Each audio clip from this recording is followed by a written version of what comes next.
Vamos lá, louvor e adoração.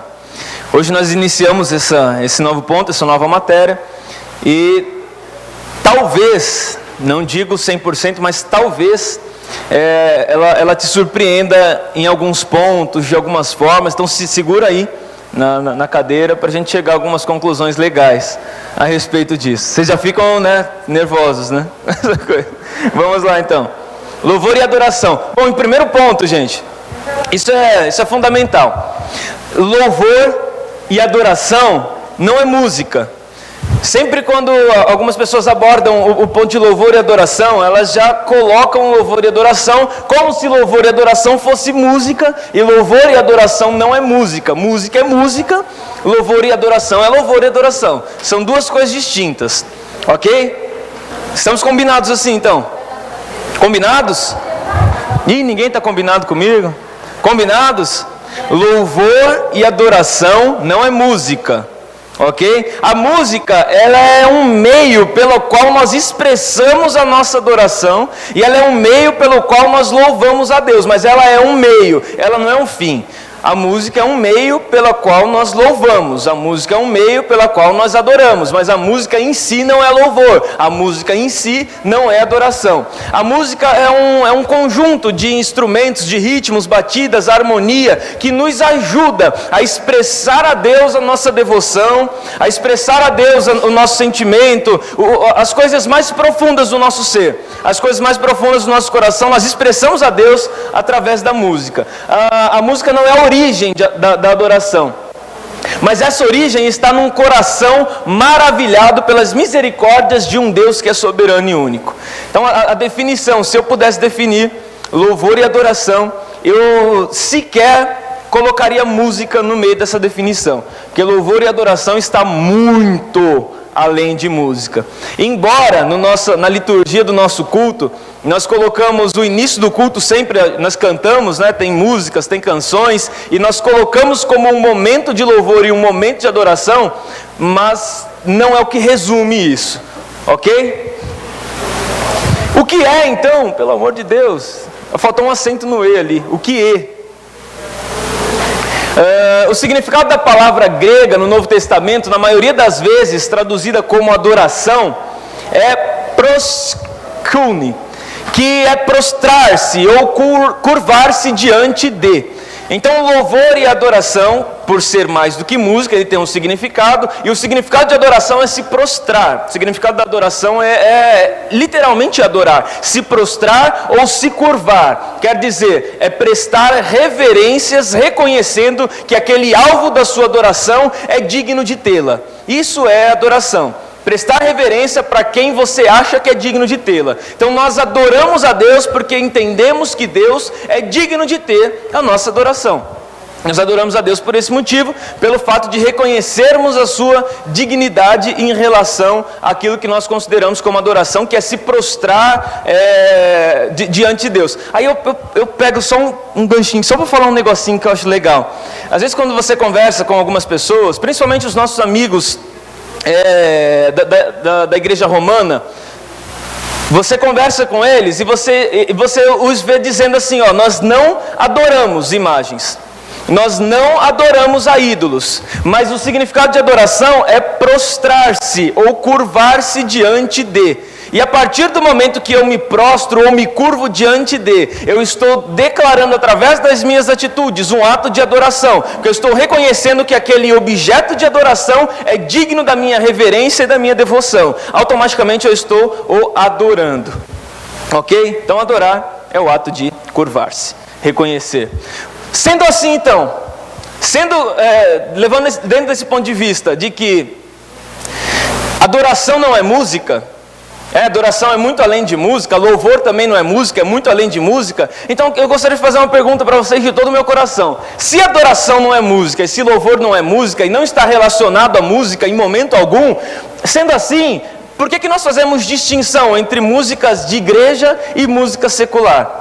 Se adoração não está relacionado à música, então música secular é pecado?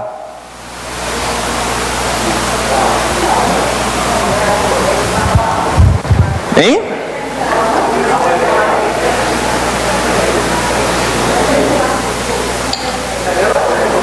Oi? Sim. Então, é relativo, mas não deveria ser. A gente não deveria relativizar, porque assim, existe dentro do contexto do Evangelho uma verdade absoluta. A partir do momento que eu vou relativizar essa ideia, nós mais fazemos isso na questão de música para não se envolver numa decisão única. Por isso que nós relativizamos essa ideia.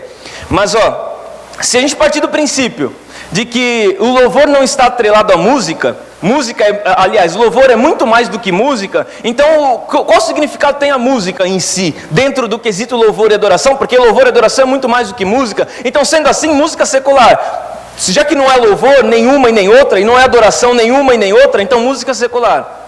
É pecado ouvir, é pecado escutar, é pecado gostar, é pecado curtir.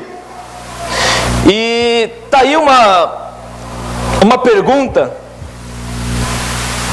que talvez não tenhamos uma resposta clara.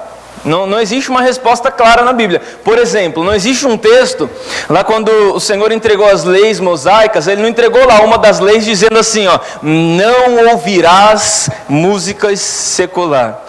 Não tem essa afirmação. O apóstolo Paulo, quando ele escrevia para as igrejas também, nas suas cartas, ele nunca deu uma negativa dessa, dizendo, olha, não ouçam música de tal estilo, de tal forma, de tal jeito, ou música para ser de Deus, tem que ser nesse estilo, tem que ser música sacra, tem que ser forró, tem que ser rap, tem que ser reggae, tem que ser rock. Qual o sentido disso? Aonde é que entra esse ponto? Eu gosto de partir de um princípio, como eu não encontro respostas para isso na Bíblia, não encontro.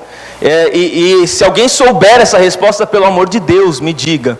Porque eu nunca encontrei essa resposta na Bíblia. Eu nunca encontrei uma proibição, também nunca encontrei uma liberdade para que você faça. Então, como eu não encontrei respostas para isso na Bíblia, eu parto de um princípio. Ouvir música secular é pecado? Eu parto do seguinte princípio.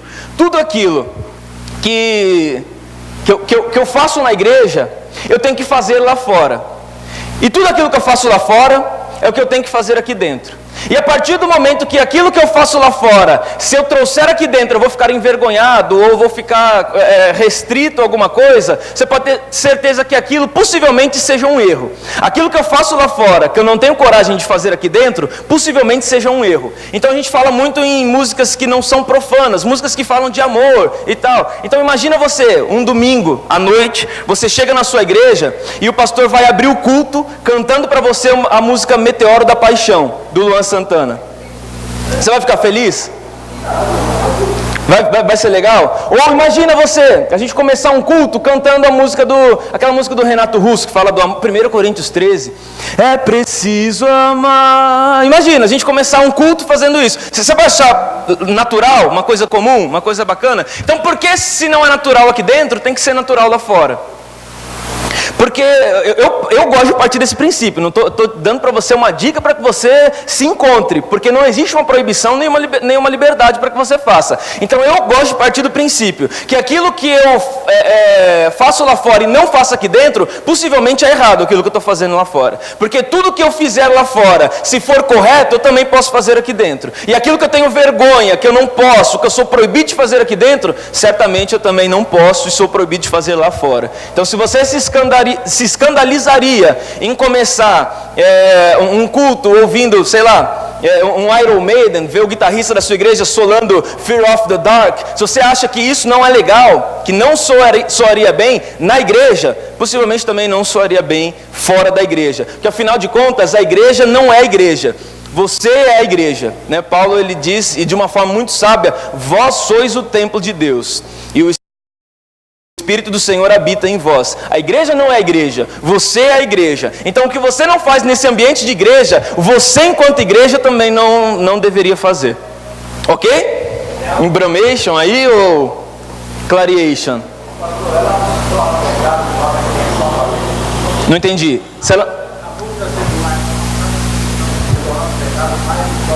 Por causa da intenção da letra?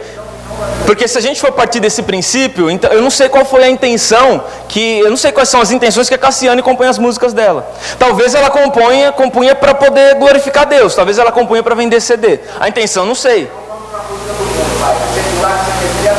Sim, músicas não cristãs.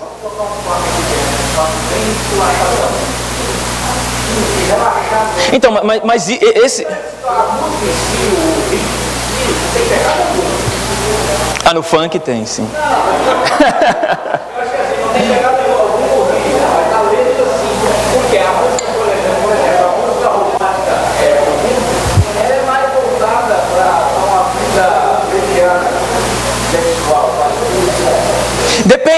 Depende. Tem música secular, romântica, que as letras são mais bonitas do que o sabor de mel.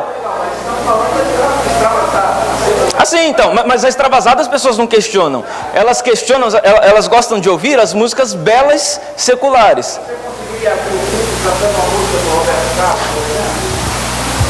Olha, só se eu conseguisse inclinar o pedestal assim, igual ele. Claro que não. Eu não faria. Então...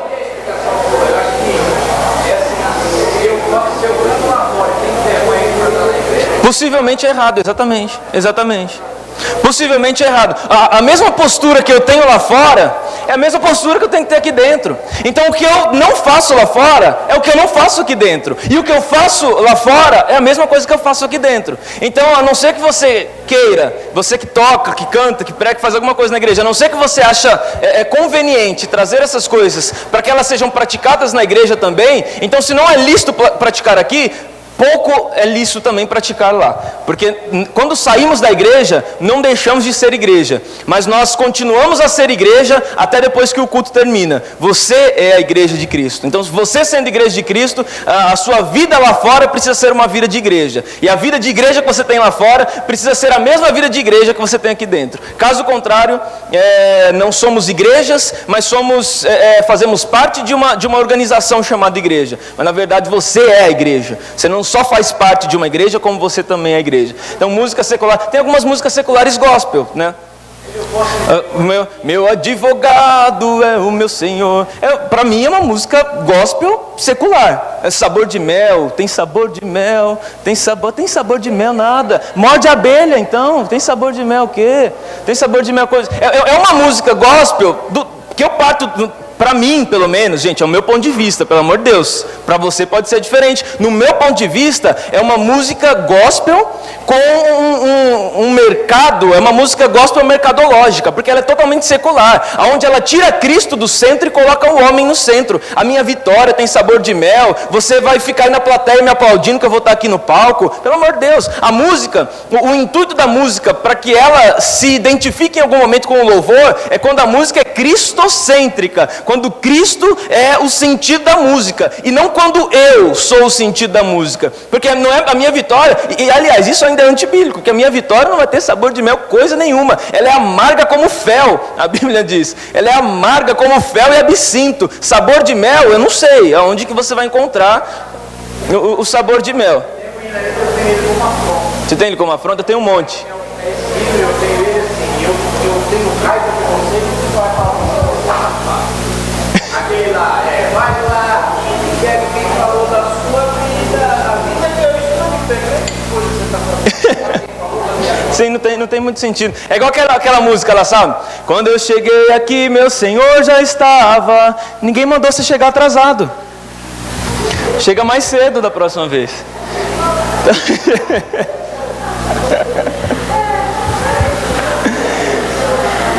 Então, música secular é pecado? Não existe uma proibição bíblica, não existe uma passagem bíblica que defina como um erro ou como um acerto, mas você pode partir de um ponto de vista estabelecendo princípios, de que o que você não faz aqui dentro, você também não deve fazer lá fora, ok? Ok? Ufa, diga.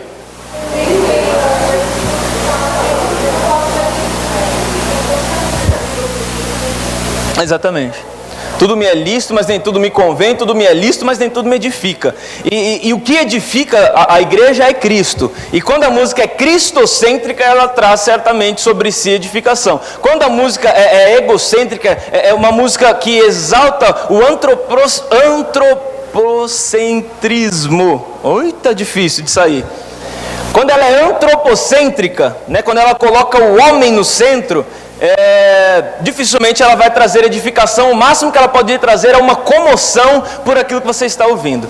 Mas vamos lá então, vamos continuar um pouquinho, porque essa aula hoje é difícil. Eu tenho algumas dúvidas então em relação a isso. Eu gostaria que vocês me respondessem essas dúvidas. Por que então nós louvamos a Deus? Por que você louva a Deus? Por que louvamos a Deus? Cri, cri. Por que louvamos a Deus? Por que louvamos a Deus? Porque Ele é bom? É o motivo? Louvamos a Deus porque Ele é bom? Louvamos a Deus porque Ele é fiel? Ou louvamos a Deus porque Ele é poderoso?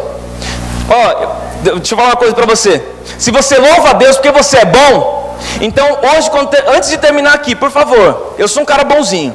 Vocês podem me louvar, por favor, porque eu também sou bonzinho, eu sou bacana, eu sou gente boa, vocês me louvem, por favor. O fato de Deus ser bom não é um atributo para que Ele seja louvado. Você louva a Deus porque Ele é fiel? Então quando você chegar em casa, faz um altar para o teu cachorro. Porque você quer um bichinho mais fiel do que o cachorro? Está do teu lado sempre, apanha, toma xingo, toma um monte de coisa, mas está lá ainda. Então você louve, por favor, o teu cachorro. Por que nós louvamos a Deus? Fala, Rose. Sim, é um motivo da nossa existência, mas de certa forma, isso não fica um tanto quanto genérico. Porque eu louvo a Deus? Porque eu fui feito para louvar a Deus. Tá, mas então por quê? Qual que é o sentido? Qual que é o motivo? Qual que é a razão? O que faz de Deus, Deus? Vocês conseguiram entender a profundidade da pergunta? Eu filosofei nessa pergunta hoje o dia inteiro. O que faz de Deus, Deus, para você? O que faz de Deus, Deus? O que faz da pessoa de Deus, Deus para você? O fato é, Deus é Deus por quê? Porque Ele é Deus. Não, é muito vago. O que faz de Deus ser Deus? Por que Deus é Deus? O que faz de Deus, Deus? Se eu não entender isso, que é o que eu coloquei ali embaixo, ó, quando encontramos o motivo que faz de Deus, Deus, encontramos o motivo pelo qual devemos louvá-lo. Quando eu encontro o motivo pelo qual eu entendo que Deus é Deus, que Deus é meu Senhor, que Deus é soberano, que Deus é Deus para mim, quando eu encontro esse motivo, aí sim eu tenho um motivo para poder louvá-lo, para poder adorá-lo. Caso contrário, o meu motivo é genérico. Por que eu adoro Deus? Porque Ele é Deus. Só por isso? Mas o que faz dele Deus? O que faz dele Deus é que Ele é Deus. O que faz dele Deus é que Ele é poderoso. Não, não é. O que é que faz de Deus, Deus?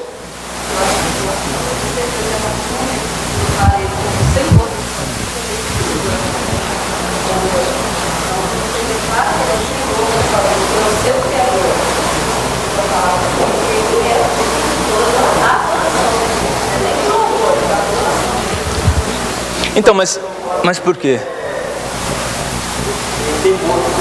Temor? Sim. Você entende de um ponto de vista de análise mesmo, de um ponto de vista analítico. O que faz de Deus ser Deus? Porque tem tantas outras divindades que nos apresentam por aí. Por que é que nós escolhemos Deus para ser o nosso Deus? Por que Buda não é o seu Deus? Por que Maomé não é o seu Deus? Por que Confúcio não é o seu Deus? Porque para eles também, Maomé é o criador de tudo. Por que Confúcio não é o seu Deus? Ela encontrou um bom motivo. Porque Maomé, nem Buda, nem Confúcio morreram por mim.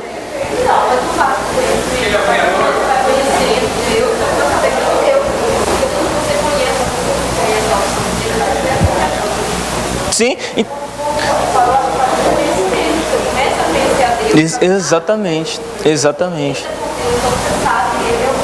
Exatamente. Por que eu parto de um princípio que metade da igreja brasileira, e não só da igreja brasileira, mas da igreja a nível mundial, eu parto de um princípio que metade das pessoas adoram a Deus sem saber quem é Deus, sem motivo para adorar a Deus. Adora a Deus porque, sei lá, porque Ele é Deus, mas sem saber o porquê. Por que Ele é Deus? Por que Ele é o seu Deus? Por que Deus é Deus para você? Então, se eu não descobrir isso, dificilmente eu terei um motivo plausível para louvá-lo. Então, eu vou louvá-lo por coisas que me disseram que eu devo louvá-lo, mas eu nunca entendi isso. Então, por isso, diante de qualquer circunstância da vida, eu deixo de louvar, porque eu não tenho um motivo estrutural, eu não tenho um motivo forte forte, relevante, para que eu continue louvá-lo, mesmo diante de coisas ruins na vida. Porque se eu conheço Deus como aquela pessoa que só faz coisas boas para mim, que me ajuda toda hora, a hora que acontecer uma coisa ruim, a hora que eu ver que Ele não está me ajudando, eu deixo de louvá-lo, porque eu louvo porque Ele me ajuda. Então, se Ele não me ajuda, eu não louvo. Eu louvo porque Ele é bom. De repente eu olho para a vida e vejo que a minha vida está ruim, então eu não louvo a Deus, porque para mim Ele é o bom, Ele não está comigo, então eu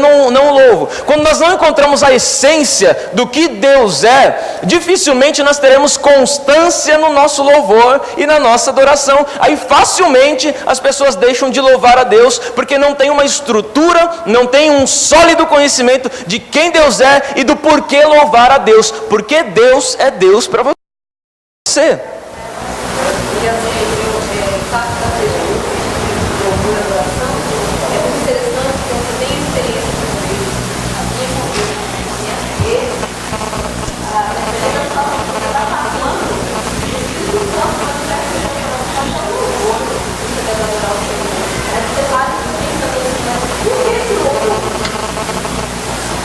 Eu sei que está acontecendo comigo, esse louvor, porque o Espírito Santo me diz, louvor, no momento que você está vivendo agora. Sim. E aí, às vezes, é totalmente o contrário da situação que está vivendo. Você começa a usar o Senhor de uma forma que aquela situação, aquele problema, ele passa a ser bem difícil. Então, mas isso a partir do momento que você adora a Deus, que você tem um conhecimento de Deus de um ponto de vista racional. Por isso que Paulo em Romanos, uma colocação perfeita: apresentai os vossos corpos como sacrifício vivo, santo, perfeito e agradável ao Senhor, que é o vosso culto racional. O que é um culto racional? Você parou para pensar o que é um culto racional? Um culto racional é um culto prestado com entendimento. Um culto racional só consegue prestar quem sabe porque Deus é Deus para ele. Quando você descobre por que Deus é o seu Deus, aí sim você tem condição de prestar para Deus, que você já sabe quem é, um culto racional. Porque caso contrário, você vai prestar para Deus um culto que não é racional, porque a sua razão de ser não está ali, mas não porque você não quis, é porque você não sabe, você não tem a convicção, a visão clara e ampla ainda de quem Deus é para você, do que Ele significa para você, qual a profundidade da relação que Deus precisa ter com você. Quando nós não sabemos disso, nós temos dificuldade de entender a essência da adoração e a essência do louvor. Para que eu entenda o porquê adorar a Deus, eu tenho que descobrir primeiro porque Deus é o meu Deus. E cada um encontra um motivo, isso que é legal. Cada um encontra um motivo seu. Não existe um motivo genérico, geral. Eu dizer, olha, Deus é o seu Deus por isso. Porque cada pessoa encontra um motivo pelo qual Deus é o seu Deus. Você quer ver uma coisa? Para mim, Deus é o meu Deus por causa do coração da Bíblia, para mim, que é o João 3,16. Porque Deus amou o mundo de tal maneira que deu seu Filho unigênito para que todo aquele que nele crer não pereça, mas tenha a vida eterna. Aí eu olho para Deus amando o mundo de tal maneira, eu falo, poxa, por que Deus amou o mundo? O que tinha no mundo para ser atraente para um Deus soberano olhar para o mundo e amar o mundo? Não tinha nada. Deus olha para o mundo corrompido, o mundo destruído, o mundo cheio de mentira, cheio de lascívia, cheio de engano, cheio de ódio, um mundo de pessoas que não queriam saber de Deus, mas Deus ainda assim, ainda que as pessoas não queriam saber dele, ele se importou com essas pessoas e as amou de uma maneira tal que não ficou só em palavras a expressão do seu amor, mas ele se despiu da sua glória e da sua divindade, se fez homem, subiu num madeiro, pagou um alto preço, morreu no Calvário para se tornar então o nosso Senhor outra vez, não porque ele deixou de tornar, mas porque nós viramos as costas para ele e fizemos com que ele não fosse mais nosso Deus. Isso para mim é o motivo pelo qual eu sirvo a Deus. Para mim esse é o motivo principal. Esse é o meu motivo. Eu sirvo a Deus porque Deus me amou de uma forma que é inexplicável. Deus me amou sem eu amá-lo. Porque o que nós entendemos como amor, se você me ama, eu te amo.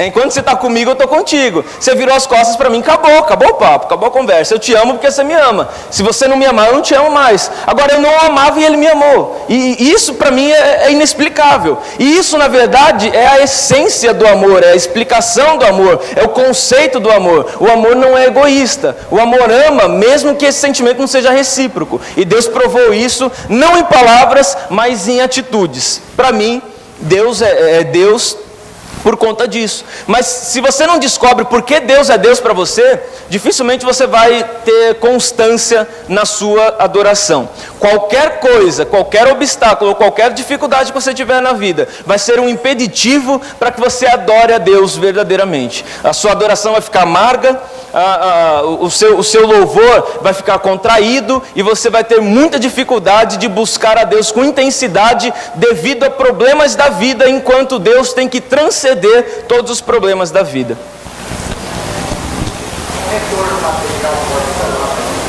Um retorno material? Rapaz, então se eu te dar um dinheiro, você me adora? Você me adora? Vamos entender então um pouco desse contexto?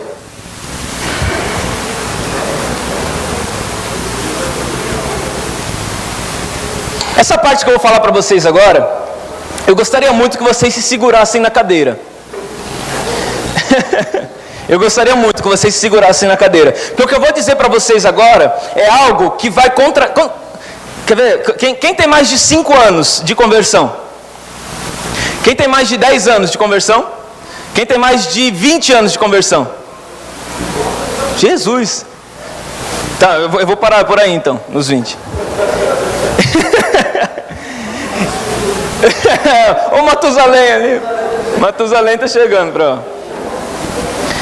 O que eu vou dizer para vocês agora, talvez, é uma possibilidade, existe uma grande possibilidade, daquilo que eu vou dizer para vocês agora, seja contraditório aos 20 anos ou mais até, desse período que nós conhecemos a Deus. Por isso eu vou pedir para você, por favor, paciência e que se segure na cadeira. Se tiver vontade de gritar, não grite ainda, espere eu concluir o meu pensamento primeiro. Tá? Mas talvez aquilo que eu vou te dizer seja para você uma forma de contradizer o período inteiro que você aprendeu, que você já viu, que você já ouviu, e etc, e etc. E na verdade esse é o meu objetivo, é fazer você desaprender muitas coisas para aprender novas coisas.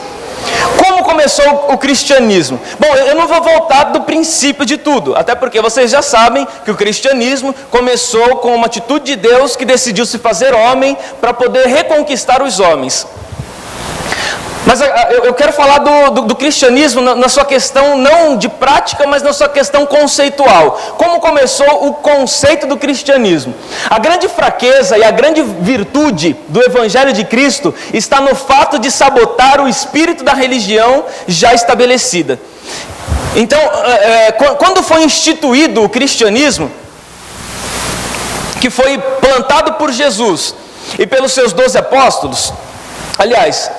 sim, pelos seus 12 apóstolos, depois o apóstolo Paulo, por consequência. Quando foi implantado o cristianismo, ele foi implantado como uma contracultura à cultura religiosa já existente. Qual era a cultura religiosa já existente? Era o judaísmo, que também não era uma má cultura, porque havia sido instituída por Deus para os homens.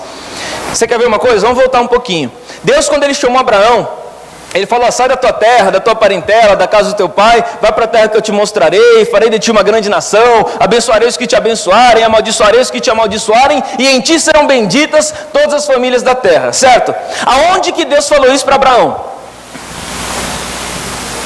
Fica pensando aí enquanto eu continuo o raciocínio. Aonde que Deus falou isso para Abraão? Então, pois bem, Abraão junta toda a sua trouxinha, coloca nas costas, pega a sua família e eles partem rumo a não sei aonde, porque nem ele próprio sabia. Eu imagino, quando ele sai da casa dele, que ele conta para a mulher, arruma tudo. Quando ele sai da casa dele, aí a mulher dele fala assim: e agora, para onde nós vamos? Aí ele olha para a esquerda, para a direita e fala: nem isso eu sei. Eu não sei nem para que lado eu vou, não sei nem por onde começar, porque Deus não me falou, ele só pediu para eu ir.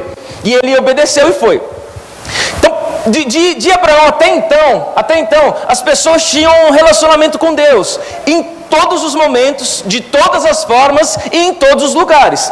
Só que as pessoas não conseguiam isso, elas tinham dificuldade, os seres humanos tinham dificuldade de se relacionar com Deus. O que eles queriam? Eles queriam ver Deus. Daí então nasceu o conceito da idolatria, porque eles transformam aquela fé que eles têm em um objeto de fé, onde eles vão olhar e vão saciar a sua necessidade religiosa. Eles vão depositar naquele objeto uma grande necessidade que eles possuem de crer. crer em alguém. Eles não tinham mais formas de adorar um Deus que é invisível, eles queriam ver Deus. Além de querer ver Deus, eles queriam também ter um lugar onde Deus morasse. Porque afinal de contas, todo mundo tinha uma casa. Aí você fala de Deus e Deus sendo soberano, aonde que ele mora? Em lugar nenhum.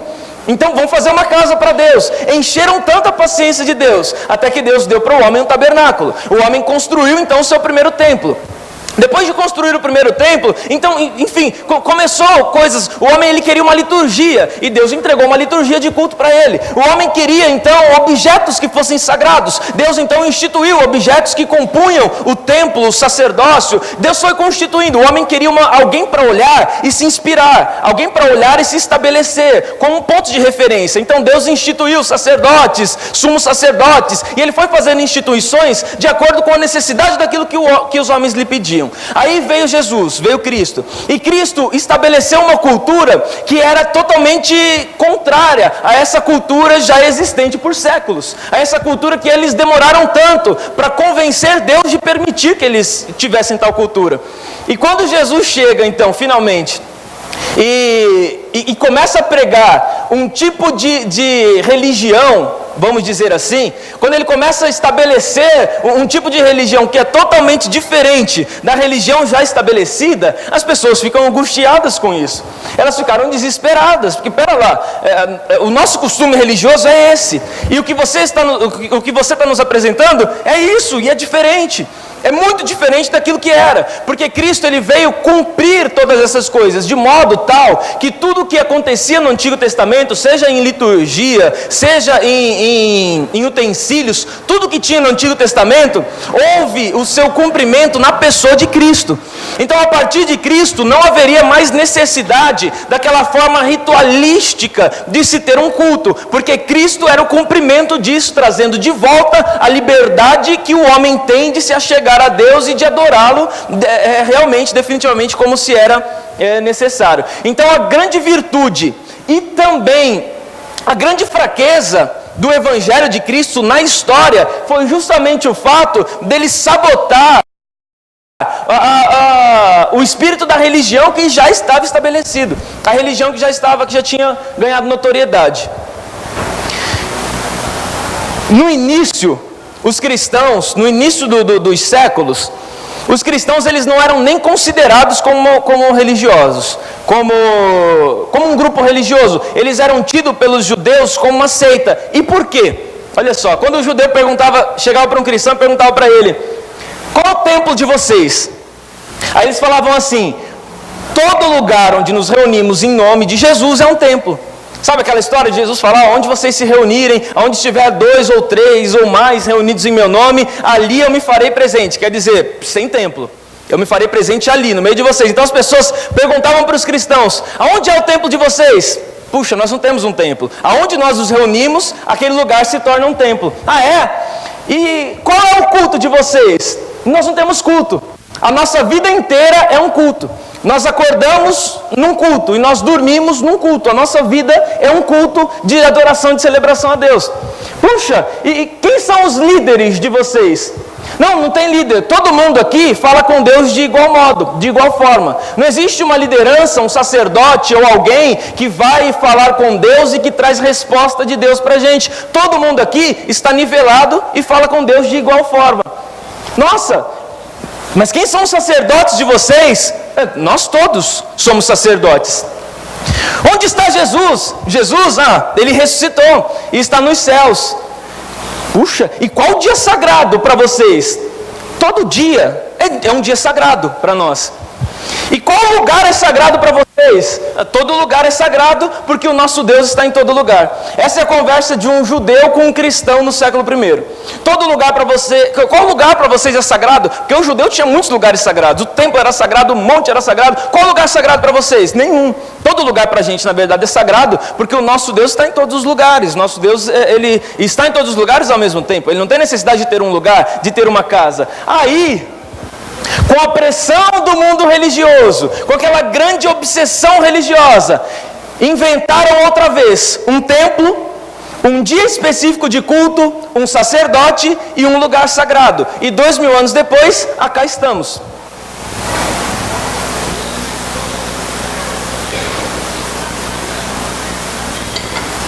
Aqui estamos nós, reunidos em um templo, num dia específico de culto, porque o nosso culto agora não é mais aos sábados, como era antes de Cristo. Agora o domingo é o nosso dia sagrado, né? Nós inclusive anunciamos isso, que domingo é o dia sagrado. Quem é que nunca ouviu isso? Domingo é o dia do Senhor, viu? Você, por favor, hein? Faz o que você quiser a semana inteira. Você tem segunda a sábado para se matar aí, se desvirtuar. Mas domingo é o dia do Senhor. Então nós instituímos outra vez um dia específico de culto. Um sacerdote, quando Cristo veio, ele finalizou a classe sacerdotal. Na verdade, não, ele finalizou do ponto de vista do que era. Ele transformou a classe sacerdotal. Na verdade, agora, a igreja é o sacerdote do mundo. A igreja é o pastor do mundo. A igreja é formada de pastores que pastoreiam o mundo. Mas o homem não queria isso. Ele queria ter alguém para olhar. Ele queria ter alguém para ver. Ele queria ter alguém para confessar. Ele queria ter alguém para depositar as suas expectativas. Ele queria ter alguém para poder conversar. Ele queria ter alguém para poder imitar. Então, o que eles fizeram? Estabeleceram um sacerdote, outra vez, que hoje é o pastor. Sabe, aquela figura que tem privilégios, que tem uma vaga no estacionamento que é só dele, aquela figura daquele homem que quando a comunidade se reúne para se alimentar, ele não pega fila, todo mundo quer tirar foto com ele, todo mundo quer que ele vai fazer uma visita, e quando nós vamos almoçar na casa de alguém, o nosso prato sempre é o maior.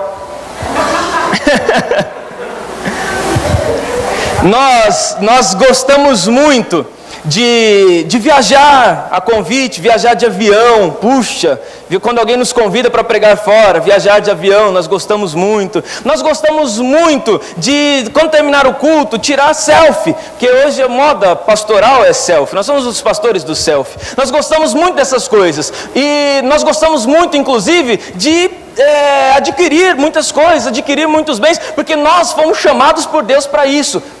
Historicamente, não. Historicamente, não.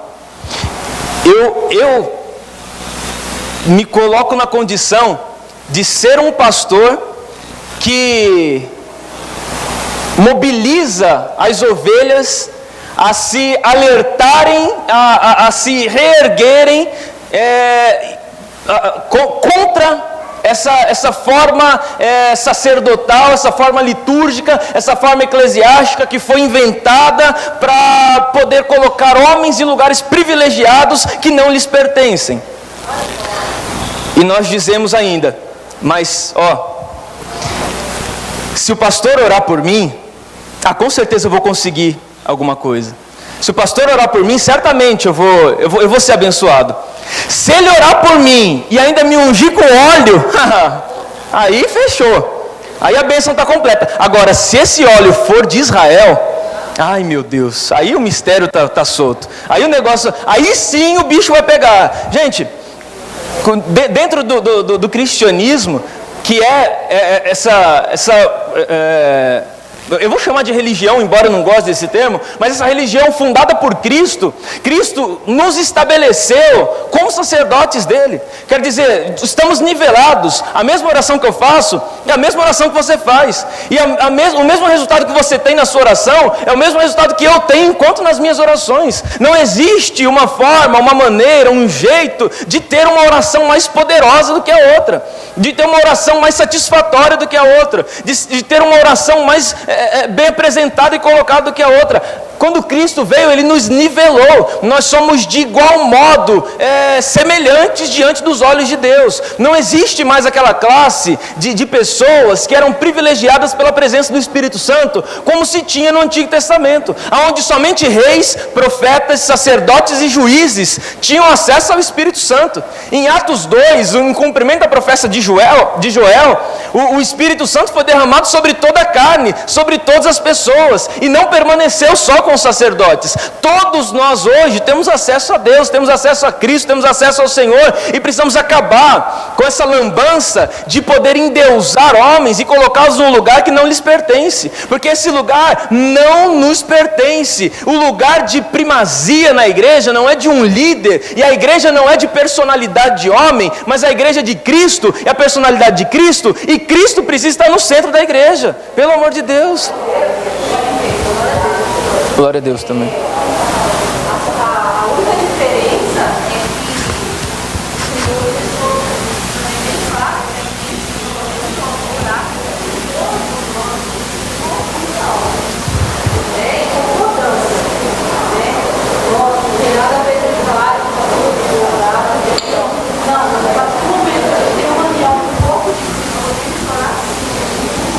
Sim.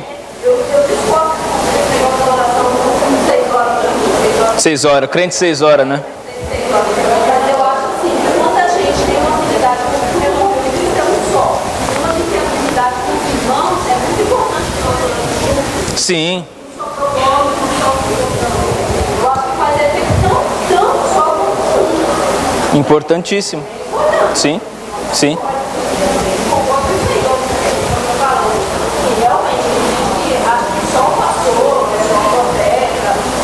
E nós criamos tanta coisa, gente, é o pastor fulano de tal, é o bispo Beltrano, é o apóstolo fulano, é a profetisa Cicrano, é não sei quem não sei da onde, é não sei das quantas. Gente do céu, somos de igual modo semelhantes aos olhos de Deus. Todos nós somos iguais e não existe um lugar de honra, de primazia. Aliás, existe sim, mas ele não é nosso, ele é de Cristo. Cristo precisa tomar o lugar dele, o lugar de Cristo, o lugar de primazia, o lugar de destaque na igreja outra vez. Qual o grande problema? O grande problema, na verdade, não são os homens que estão em cima, que são elevados, porque eles são elevados e gostam de ser elevados, mas eles só são elevados porque os elevam. Só existe um artista gospel porque existem fãs dos artistas gospel, né? Só existe pessoas que distorcem o evangelho porque existem pessoas que apoiam aqueles que distorcem, porque caso contrário, se não houvesse esse apoio, não haveria também essa classe, essa casta, né? Eu já não chamo mais nem de classe, eu chamo de casta, porque hoje esse ministério sacerdotal se transformou numa casta de pessoas arrogantes, de pessoas ignorantes, de pessoas soberbas, de pessoas mesquinhas, de pessoas interesseiras, de pessoas que não têm amor a Cristo, mas que têm amor às coisas que Cristo lhe dá apenas. E nós precisamos mudar esse conceito em nós primeiro, porque quando esse conceito mudar em nós, aí esse conceito vai começar a respingar para mudar aqui também. Você quer ver uma coisa? Sabe por que inventaram púlpito na igreja? Por que inventaram altar na igreja? Sabe por que inventaram? Oi? Para o pastor ficar no alto, sim.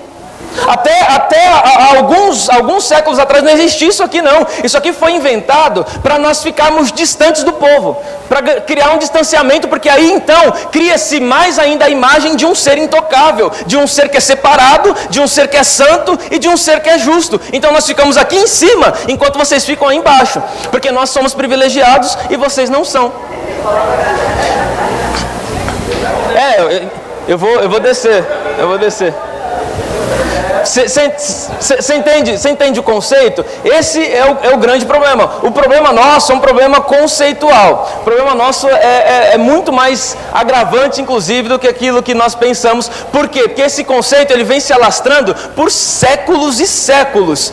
E por que eu disse para vocês que talvez aquilo que eu fosse dizer poderia contradizer a forma com que você sempre foi, sempre acreditou e sempre foi ensinado? Porque ninguém vai ensinar isso aqui, ninguém vai falar, uma pessoa num lugar de privilégio vai falar para você, me tire o privilégio, porque o meu privilégio é indevido. Dificilmente.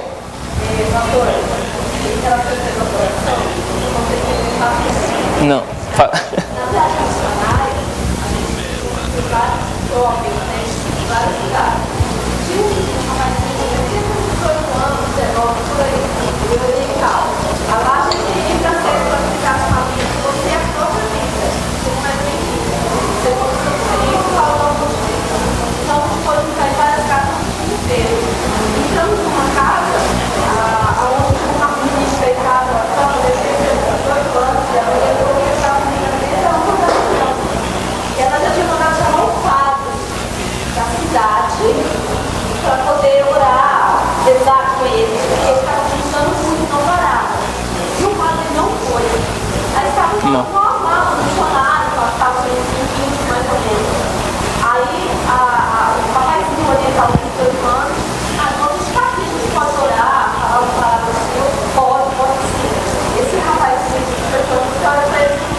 E o menino passou o chinelo.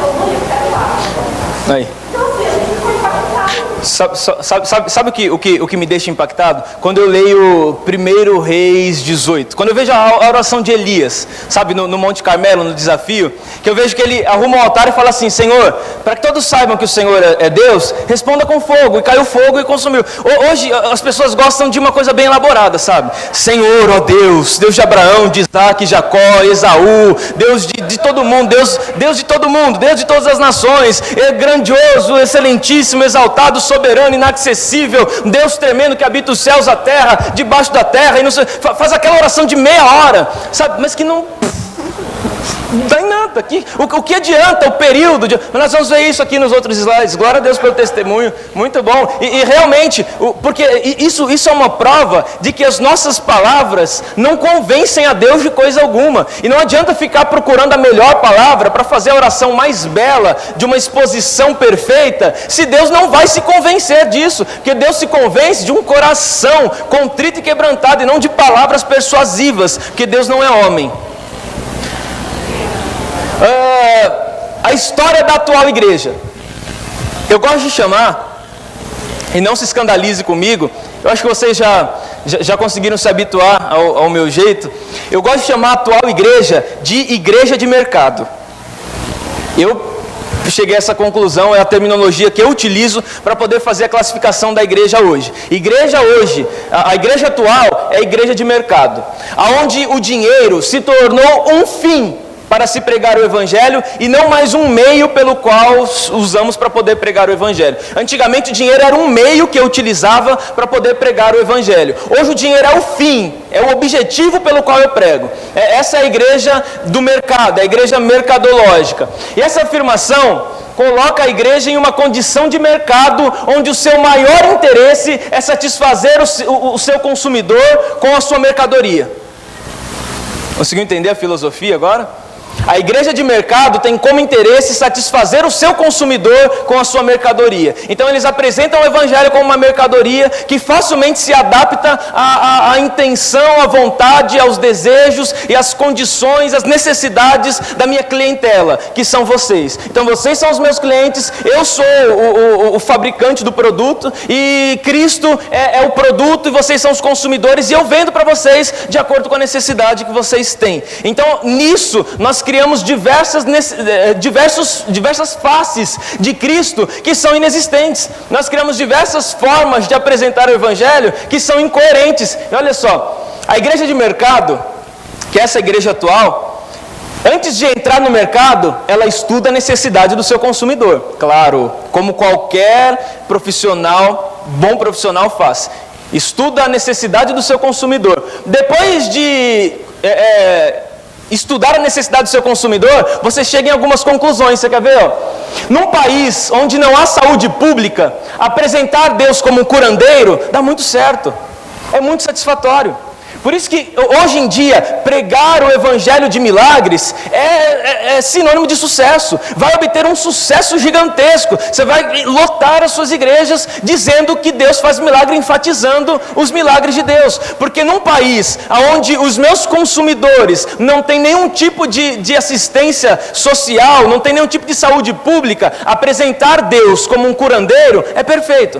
Então eu reduzo Deus a um simples curandeiro e apresento para a igreja um Deus que cura todas as suas mazelas, cura todas as suas enfermidades, cura todo tipo de problema que você tiver. Ele faz cura divina, ele é um milagreiro, ele é um curandeiro, e você pode vir que ele vai lhe curar. É assim que nós apresentamos Deus, é assim que a igreja de mercado apresenta Deus dentro dessa primeira necessidade. Olha só, num país onde a distribuição de renda é desigual, pregar a teologia da prosperidade dá muito certo.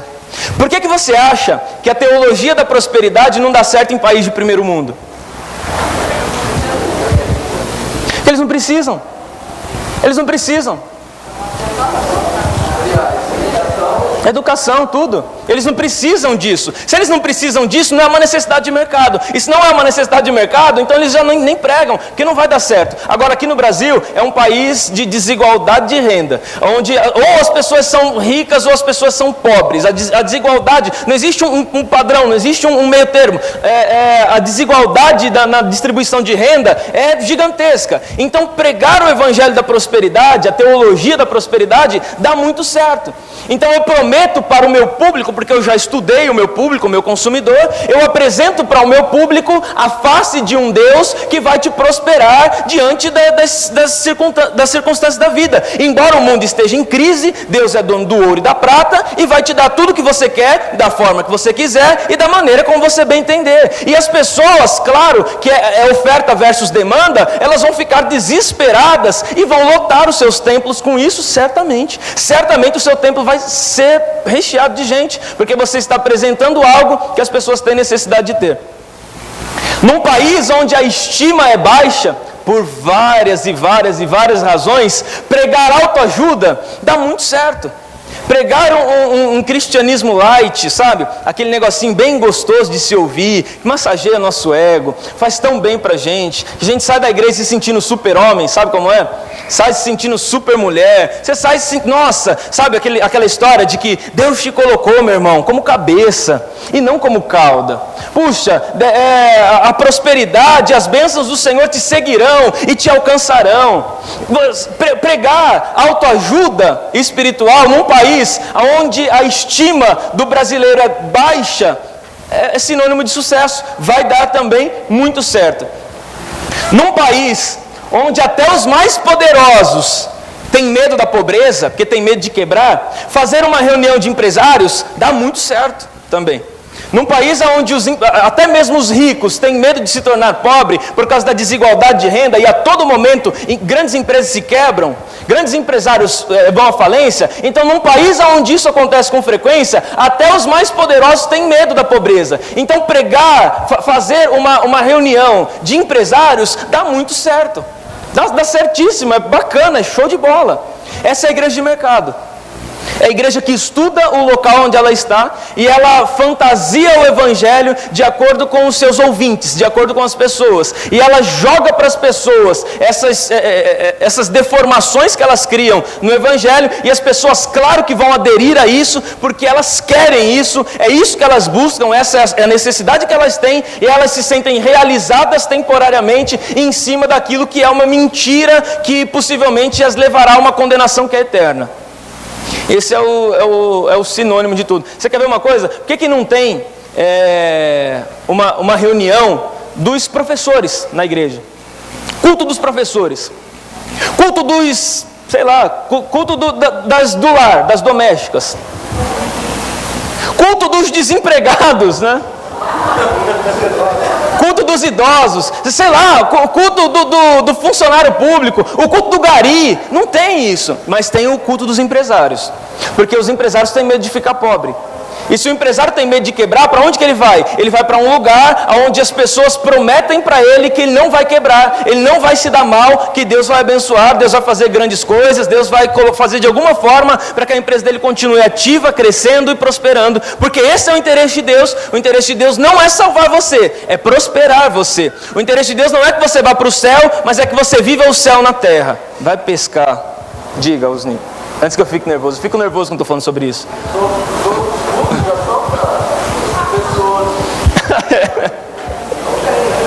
Não tem, pois é. Mas não tem porque não tem oferta e demanda. Agora empresário tem oferta e demanda.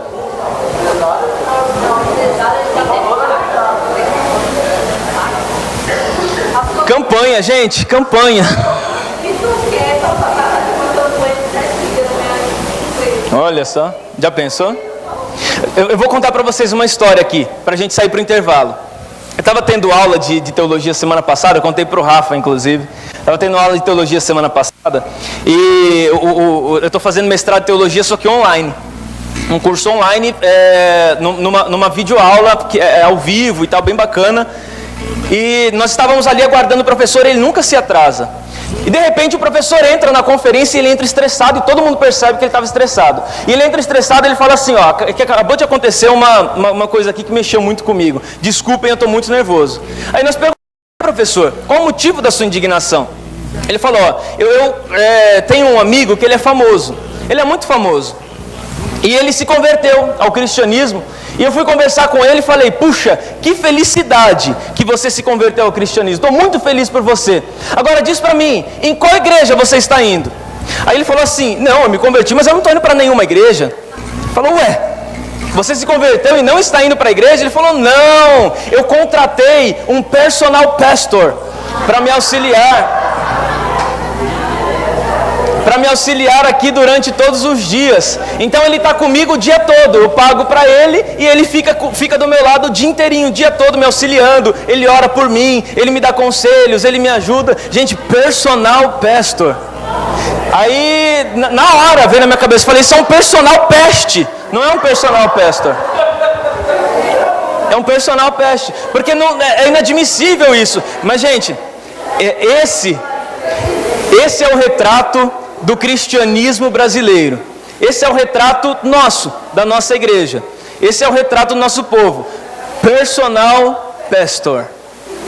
Você vai personal trainer para você ficar em forma, emagrecer, cuidar da sua saúde, e um personal pastor que vai te auxiliar na sua vida espiritual. É um guru espiritual. E eu não sei, na verdade, se eu chamo esse cara de um safado sem vergonha, ou se eu digo que ele é muito corajoso em fazer isso que faz, né, em criar um novo nicho de mercado gospel, porque o mercado gospel todos os dias cresce mais. Daqui a pouco vai ter um monte de personal pastor espalhados por aí, auxiliando aqueles poderosos, aqueles que têm dinheiro para poder bancar o auxílio espiritual de alguém que está do seu lado o tempo todo. E isso é lamentável, isso é de indignar realmente, isso é muito triste.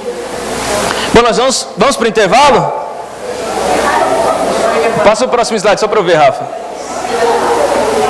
Deixa eu terminar aqui esse slide para a gente ir para o intervalo então, para entrar no próximo assunto. Depois que a igreja de mercado encontrou o seu nicho, quer dizer, encontrou o seu segmento, ela se autoproclama a detentora de tais patentes. É isso que você vai ver na igreja de mercado. Assim, cura você só vai ter se for aqui. Profecia é aqui, ó, aqui, é só aqui.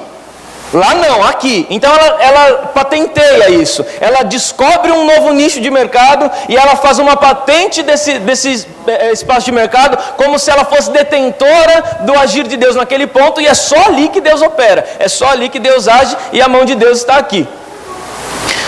Nós somos a igreja desse Deus. É isso que eles se declaram. Nós somos a igreja. Esse Deus que nós lhe apresentamos, nós somos a igreja desse Deus. E a igreja de mercado obtém cada vez mais sucesso. Você já parou para pensar nisso?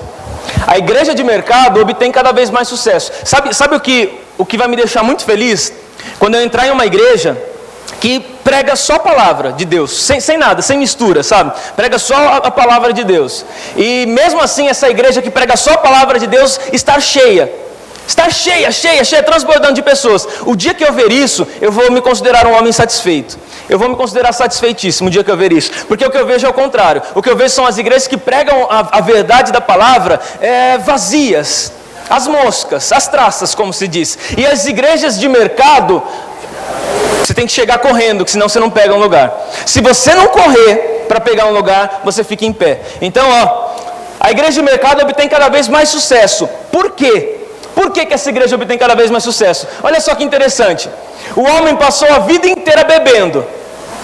A vida inteira bebendo. Na igreja, ele é crente, ele é cristão, mas ele passa a vida inteira bebendo igual um porco velho. E bebe, e de repente ele chega na igreja para poder pedir cura de cirrose, porque de tanto beber, ele ficou com cirrose. Agora, doença essa que ele não teria se ele não bebesse. Mas como ele estava na igreja bebendo, agora ele está doente, ele precisa de uma cura. Então a própria igreja cria a sua demanda. Porque se a igreja tivesse o instruído a não beber, se fosse uma igreja séria, se lá pregasse realmente a palavra, e não ficasse de ladainha, mas pregasse realmente o evangelho, aquele homem seria liberto da sua bebedeira. Ele não teria cirrose, e ele não precisaria ser curado. Mas agora, como ele nunca ouviu isso na igreja, ele só ouve falar a respeito de cura, ele continuou bebendo a vida inteira. Bebendo a vida inteira, ele pegou cirrose. Agora pode vir que Deus vai te curar da cirrose que você tem. Porque agora sim você se transformou num cliente em potencial, porque agora você está enfermo e a minha igreja tem o poder da cura. Restauração do casamento, sabe? O homem passou a vida inteira sentando a bolacha na cara da mulher, batendo, arrebentando.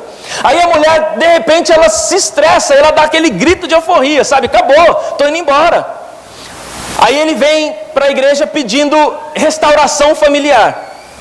Mas se ele estivesse numa igreja séria, que se ensina a palavra de Deus como se deve, ele saberia tratar muito bem a sua mulher, ele saberia que ele era um com aquela mulher, e o fato de eu ser um com ela, significa que eu e ela somos a mesma pessoa, e ninguém bate em si mesmo, então ele não bateria nela, e ele não precisaria agora estar lá na igreja fazendo uma campanha para a restauração da sua família, porque a sua família não estaria da forma que está, se ele estivesse desde o princípio num lugar sério, ouvindo a palavra séria. Agora, como ele estava num lugar ouvindo outras coisas que não são importantes, que são secundárias, e deixou de ouvir aquilo que é importante, que é a palavra, agora ele está ali precisando de ajuda. Aí sabe o que a igreja vai propor para ele? Faça uma campanha de 7 semanas. E em 7 semanas eu tenho certeza que Jesus vai restaurar a sua família. Ela criou uma demanda para poder suprir a sua estrutura toda.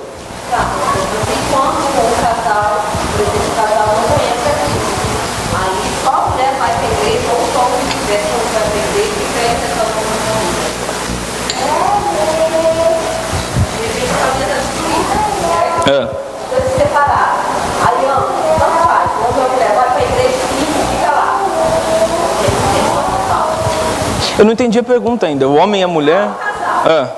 Certo. Certo. Nenhum dos dois. Certo. Isso. No oba-oba. Se separaram. Certo. Aí ou a mulher ou você teve a grande ideia de procurar a igreja. Ah, sim. Se ele entrar numa igreja onde a palavra de Deus estiver sendo ministrada, ele vai receber aquela ajuda através da palavra. Não é errado. Não, eu não estou dizendo que isso aqui é errado, tá, gente? Eu não estou dizendo que procurar cura para suas enfermidades é errado e procurar auxílio para a restauração da sua família é errado. Eu estou dizendo que a própria igreja gerou essa demanda, quando ela não te auxiliou a fazer isso. Que a igreja passa o ano inteiro sem te falar como tratar a sua família. De repente sua família está destruída. Aí você vem para a igreja e ele te fala, faz uma campanha, que a campanha agora vai... Puxa, a campanha, você está um ano na igreja, você está um ano e não aprendeu nada ainda. Isso serve para quem está dentro da igreja, com certeza. Vamos orar para irmos para o intervalo? Vamos? Corre para o cartório mais próximo de Samaria, legaliza toda a tua situação, depois que tiver tudo bonitinho, aí sim você volta lá e prega para o povo. Não foi isso que ele disse, ele enviou aquela mulher, prometeu para ela que rios de águas vivas fluiriam dentro dela, mesmo a situação que ela estava, mesmo dentro daquele contexto. Então, casados ou amaziados...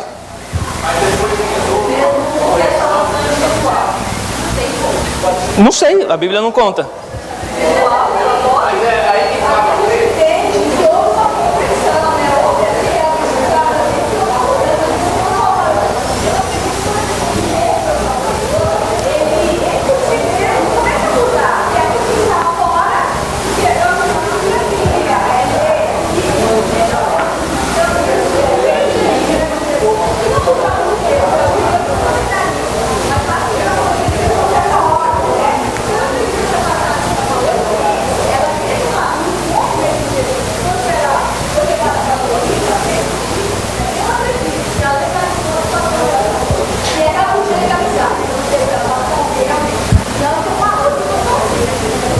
Então, não sei, porque a Bíblia não conta nessa história, é uma dedução nossa. Talvez não, talvez ela tenha continuado ali, casada com ele, vivendo maritalmente, talvez sim. Sim. Eu acredito como você, talvez ela tenha se consertado, mas sabe o que é interessante nessa história? É que antes dela se consertar, Cristo a consagrou como missionária e a enviou. Antes dela se consertar, antes dela se resolver na sua vida conjugal, Cristo já havia prometido para ela fontes de águas vivas dentro dela, já havia prometido que ela seria uma missionária, e a enviou. Antes.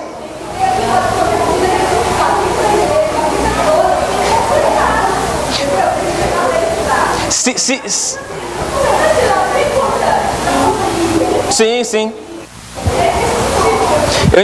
Eu entendo. Claro. Então, teve uma vez, eu batizei um rapaz, que quando eu batizei, ele fumava. Ele fumava, ele chegou na igreja e ele falou a verdade. Ele falou, pastor, eu fumo. Eu falei, e daí que você fuma? Ele falou, não, mas puxa, como que eu vou me batizar se eu fumo? Eu falei, amigo, o pré-requisito para batismo não está escrito aqui que você não pode fumar. Você deseja se batizar? Ele falou, o que eu mais quero, mas eu fumo. Eu falei, então você pode vir no dia do batismo que eu vou te batizar. Ah, mas para quê? Aí juntou o corpo de obreiros da igreja e aquele dia eu quase apanhei. Aí eles falaram para mim assim, como que você tem a audácia de batizar alguém que fuma? E eu tinha batizado pelo menos uns 4 deles ali. Aí eu falei assim, eu batizei você que faz fofoca, eu batizei... E comecei a falar, eu falei, na cara dura. Eu batizei você que faz fofoca, eu batizei você que é mal educada. Por que eu não vou batizar ele que fuma? Qual que é a diferença entre fazer uma fofoca e fumar? Os dois são pecados. O batismo, a gente tem que entender que o batismo é para pecadores. O batismo não é para santos. Porque se fosse para santo, não precisaria do batismo. O único santo que se batizou foi Cristo. O restante dos batizandos foram todos pecadores, miseráveis, e depois de se batizar, permaneceram sendo pecadores e miseráveis. Porque o batismo também não é um processo de santificação. O batismo é o primeiro passo que você dá para o seu encontro real com Cristo. Diga.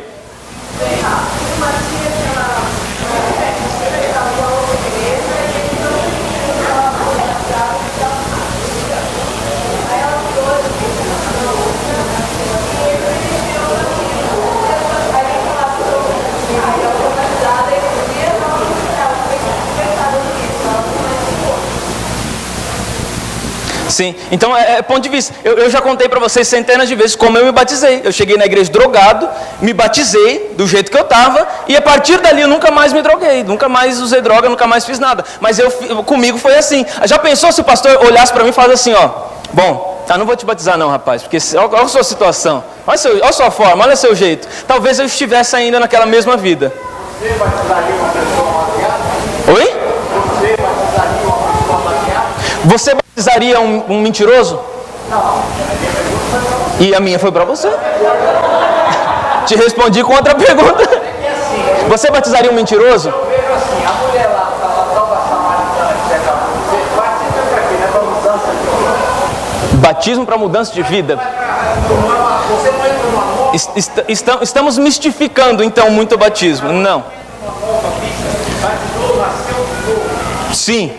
Então como que eu posso nascer de novo sendo que eu vou viver a mesma vida anterior? Então quando você se batiza... Estou vivendo em pecado e estou vivendo em nova vida.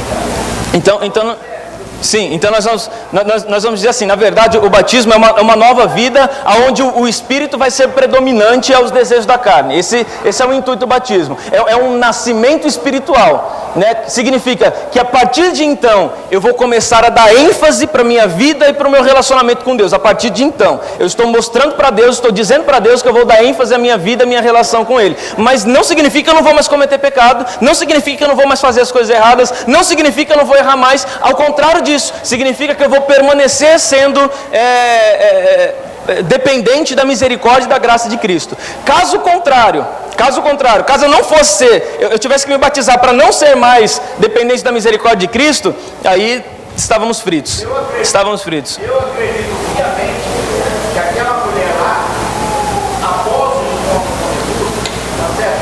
Está aqui. Jesus fez dela missionária independente da situação dela. Olha, eu acredito piamente que pós o encontro com Deus, que ela mudou. Eu também acredito. Eu acredito também. Eu acredito.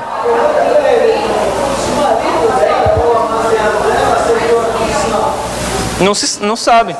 Sim. Eu acredito que ela tenha se consertado também. Eu acredito.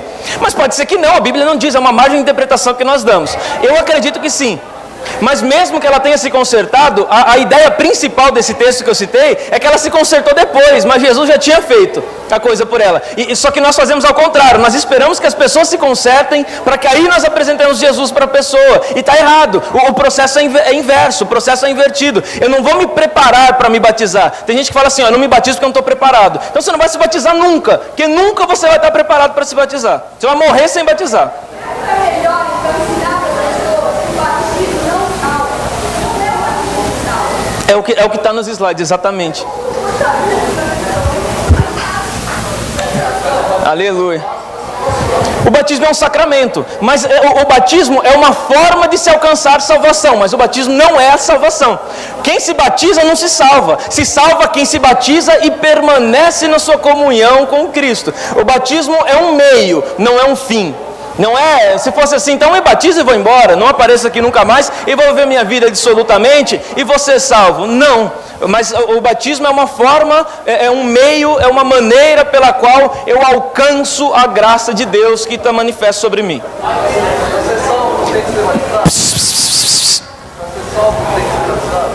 Sim. Sim. Então, mas nem todo batizado vai ser salvo. Sim. Sim, nós podemos inclusive definir que todo salvo vai ser batizado, mas nem todo batizado vai ser salvo, porque o batismo não é um fim, o batismo é um meio pelo qual nós alcançamos a graça. Gente,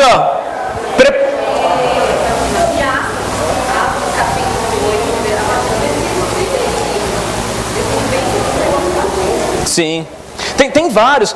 Sabe o que eu gosto bastante do batismo? Eu gosto de Filipe. Quando ele sai por aí na sua pregação, na sua viagem missionária, ele encontra um homem com um pergaminho lá de Isaías.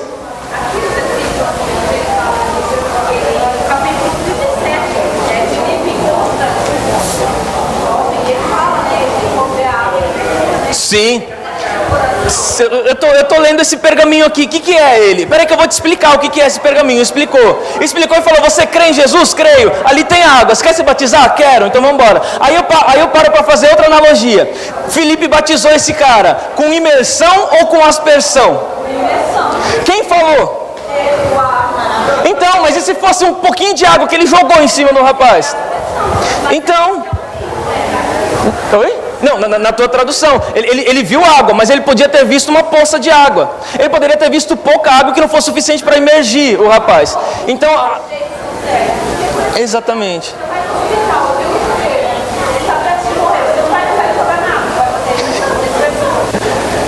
Santa Ceia, essa é mais legal, que é o segundo sacramento. Santa Ceia, para adultos ou para crianças? Para batizados ou para todos? É mesmo o corpo de Cristo ou só representa o corpo de Cristo? Dentro da igreja cristã ainda assim existem essas divisões. Santa Ceia, para adulto ou para criança? Para adulto ou para criança? Para adulto, certo? Isso é o que nós aprendemos desde o início da nossa vida. Por que não para criança? Aliás, e eu digo mais ainda. Se a criança não for digna de participar da ceia, nenhum adulto é. Porque a criança de todos nós é a única pura.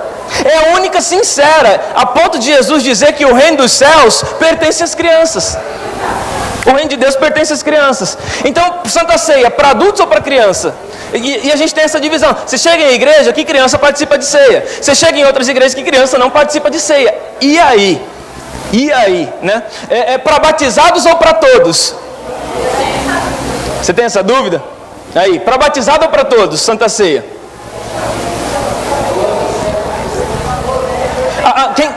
Aonde? Não, isso é o que é o pior, não depende, porque aonde está escrito? Alguém, por favor, se manifeste e me diga, porque eu nunca vi. Aonde está escrito que Santa Ceia é para quem é batizado? Quem já leu essa passagem? Quem já leu? A sua igreja diz, exatamente. Quem já leu essa passagem? Eu nunca li essa passagem dizendo que Santa Ceia é para quem é batizado. Agora... Oi? Não.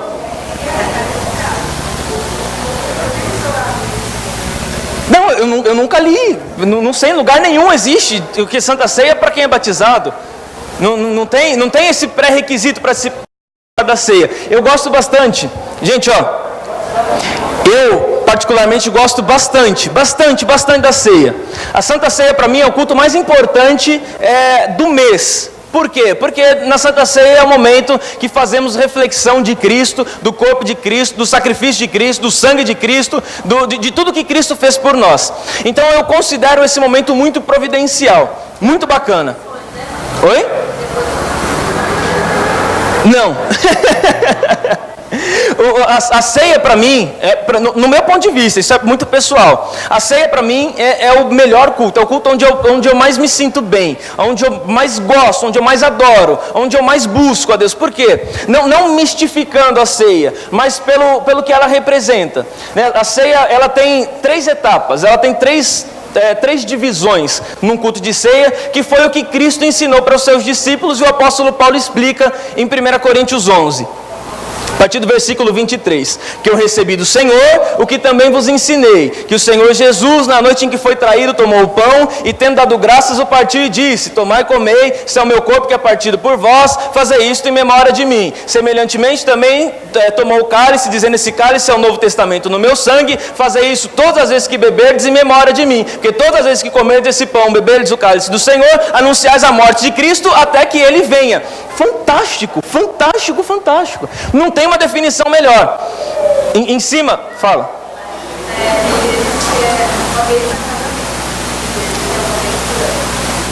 Sim, e tem igreja que é uma vez por semana. Independe. Tem igreja que é todo dia, sim. Tem igreja que é todo dia. Não existe uma data programada para se fazer uma ceia. Por que a igreja colocou uma vez por mês? Para não ficar uma coisa banal. Ela colocou uma vez por mês pelo fato... Quer ver? Não, eu não vou falar isso agora, espera. Não, diga. Santa Ceia? Me indifere. E eu vou dizer para vocês o porquê. Olha só, a Santa Ceia ela é repartida em 3 pontos. Primeiro, o apóstolo Paulo ele fala pelo dizer de Jesus: esse é o meu corpo que é partido por vós, fazei isto em memória de mim. Então, o primeiro ponto, quando eu vou participar da ceia, eu lembro do passado. Eu lembro do passado, eu trago à minha memória o passado, eu trago ao passado aquilo que Cristo fez por mim, a obra redentora de Cristo. Eu trago ao meu conhecimento na ceia que Cristo, o texto que se alguém já participou, o pessoal congrega aqui na IBM sabe, toda ceia, para mim, eu gosto de recitar Filipenses capítulo 2, a partir do versículo 5, porque mesmo sendo Deus, não tem por usurpação em ser semelhante a Deus, antes aniquilou a si mesmo, tomou sobre si forma de servo, e como servo foi obediente até a morte, e morte de cruz, pelo que também o Senhor o exaltou soberanamente, e lhe deu um nome que está acima de todos os nomes, para que ao nome de Jesus todo joelho se dobre e toda língua confesse que Ele é o Senhor, para a glória de Deus Pai. Eu gosto de me lembrar desse texto, porque eu consigo enxergar Deus em sua glória, eu consigo enxergar Cristo em sua glória, se renunciando, se negando, aniquilando-se para poder se fazer semelhante aos homens. Então a ceia me leva para o passado, por aquilo que Cristo fez. E a ceia depois ela me traz para o presente, para aquilo que Cristo está fazendo em mim, para a redenção que Ele fez em mim, porque aí eu não me lembro mais do passado de Cristo, mas eu me lembro do meu passado, eu me lembro da miséria que eu vivia e da porcaria de vida que eu tinha, e eu trago isso à memória e eu vejo a obra redentora que Cristo fez em mim. Então eu pensei no passado e eu penso no presente, e depois eu penso no futuro, que é como ele termina a ceia: fazer isto em memória de mim, até que eu venha. Aí eu me levo para o futuro. No passado eu vejo a obra que Cristo fez por nós, pela humanidade. No presente eu vejo a obra que Cristo fez por mim. E no futuro eu vejo que Cristo vai voltar para nos buscar. Então a ceia, ela tem esses 3 pontos de reflexão. E quando eu participo da ceia fazendo essa reflexão, a ceia para mim é o melhor instante da vida. Porque eu consigo exaltar Cristo pelo que Ele fez. Eu consigo exaltar Cristo pelo que Ele está fazendo. E eu consigo exaltar Cristo por aquilo que Ele ainda fará, que Ele vai voltar para nos buscar. Diga.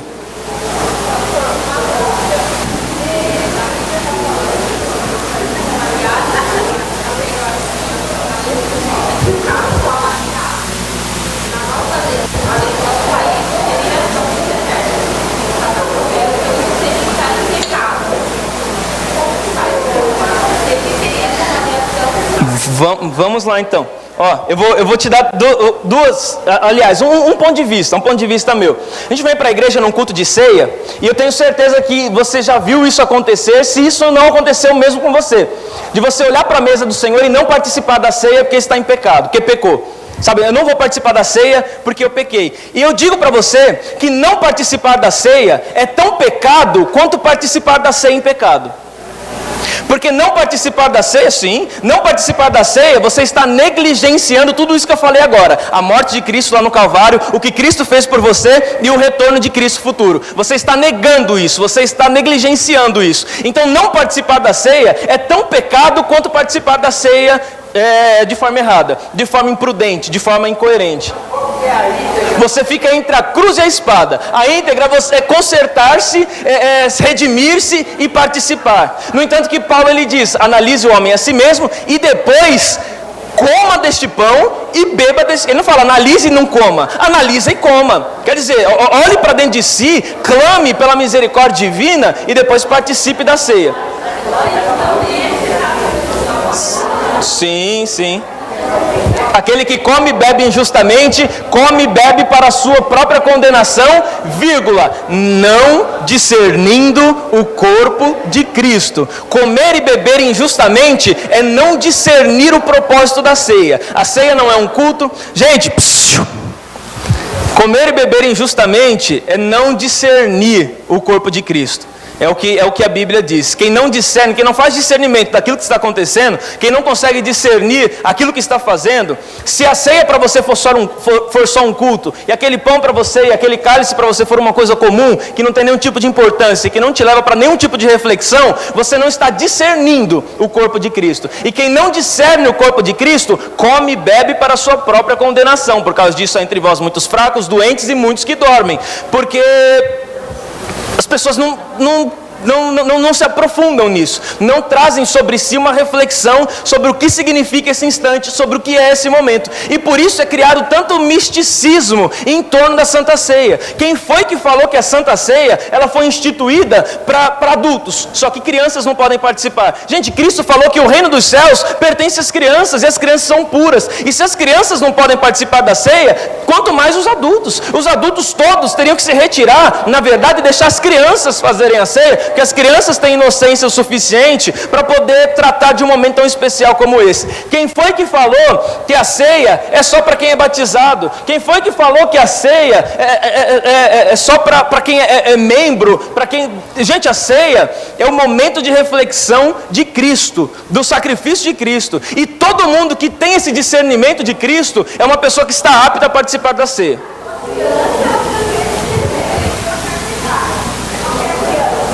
Não. Então se a criança não tem discernimento, não sabe o que é o corpo de Cristo, então significa que quando ela morrer ela vai para o inferno? Ela vai para o céu. Então ela está preparadíssima. Então, uma ordem para quem está num estado moral. Por exemplo, existe uma ordem também, que é uma ordenança, aquele que crer e for batizado será salvo. E a criança dançou então.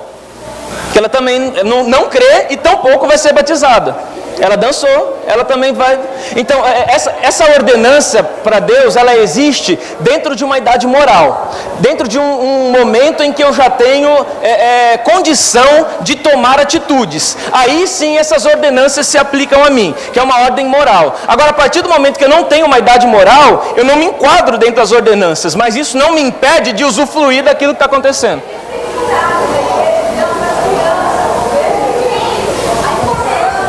Sim.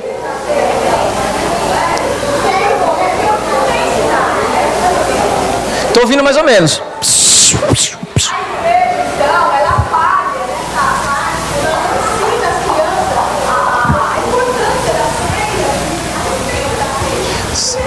Sim.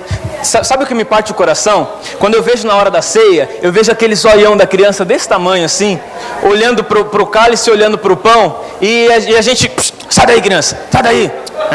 Isso aí não é para você não, você nem sabe o que é isso. Aí se nós conseguíssemos olhar para o coração da criança, nós mudaríamos a frase, nós bateríamos no adulto e falando, sai daí, porque você sim não sabe o que é isso. Ela sabe, porque ela é inocente, e a inocência a coloca diante de Deus numa condição de salvação. Então, se nós pudéssemos assegurar a salvação de todo mundo que está aqui, todos nós que somos já obreiros, somos servos de Deus, eu diria que as 2 crianças estão salvas e nós estamos perdidos. As 3, desculpa.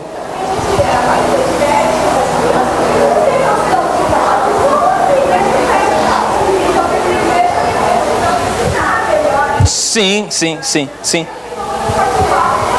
Devagar é melhor. E tem outro ponto também que é o corpo de Cristo, ou representa o corpo de Cristo, que é a transubstanciação, que é praticado pela Igreja Católica Romana, onde o pão é o corpo de Cristo e o vinho é o sangue de Cristo. É uma transubstanciação. E isso, gente, não sei quem inventou isso.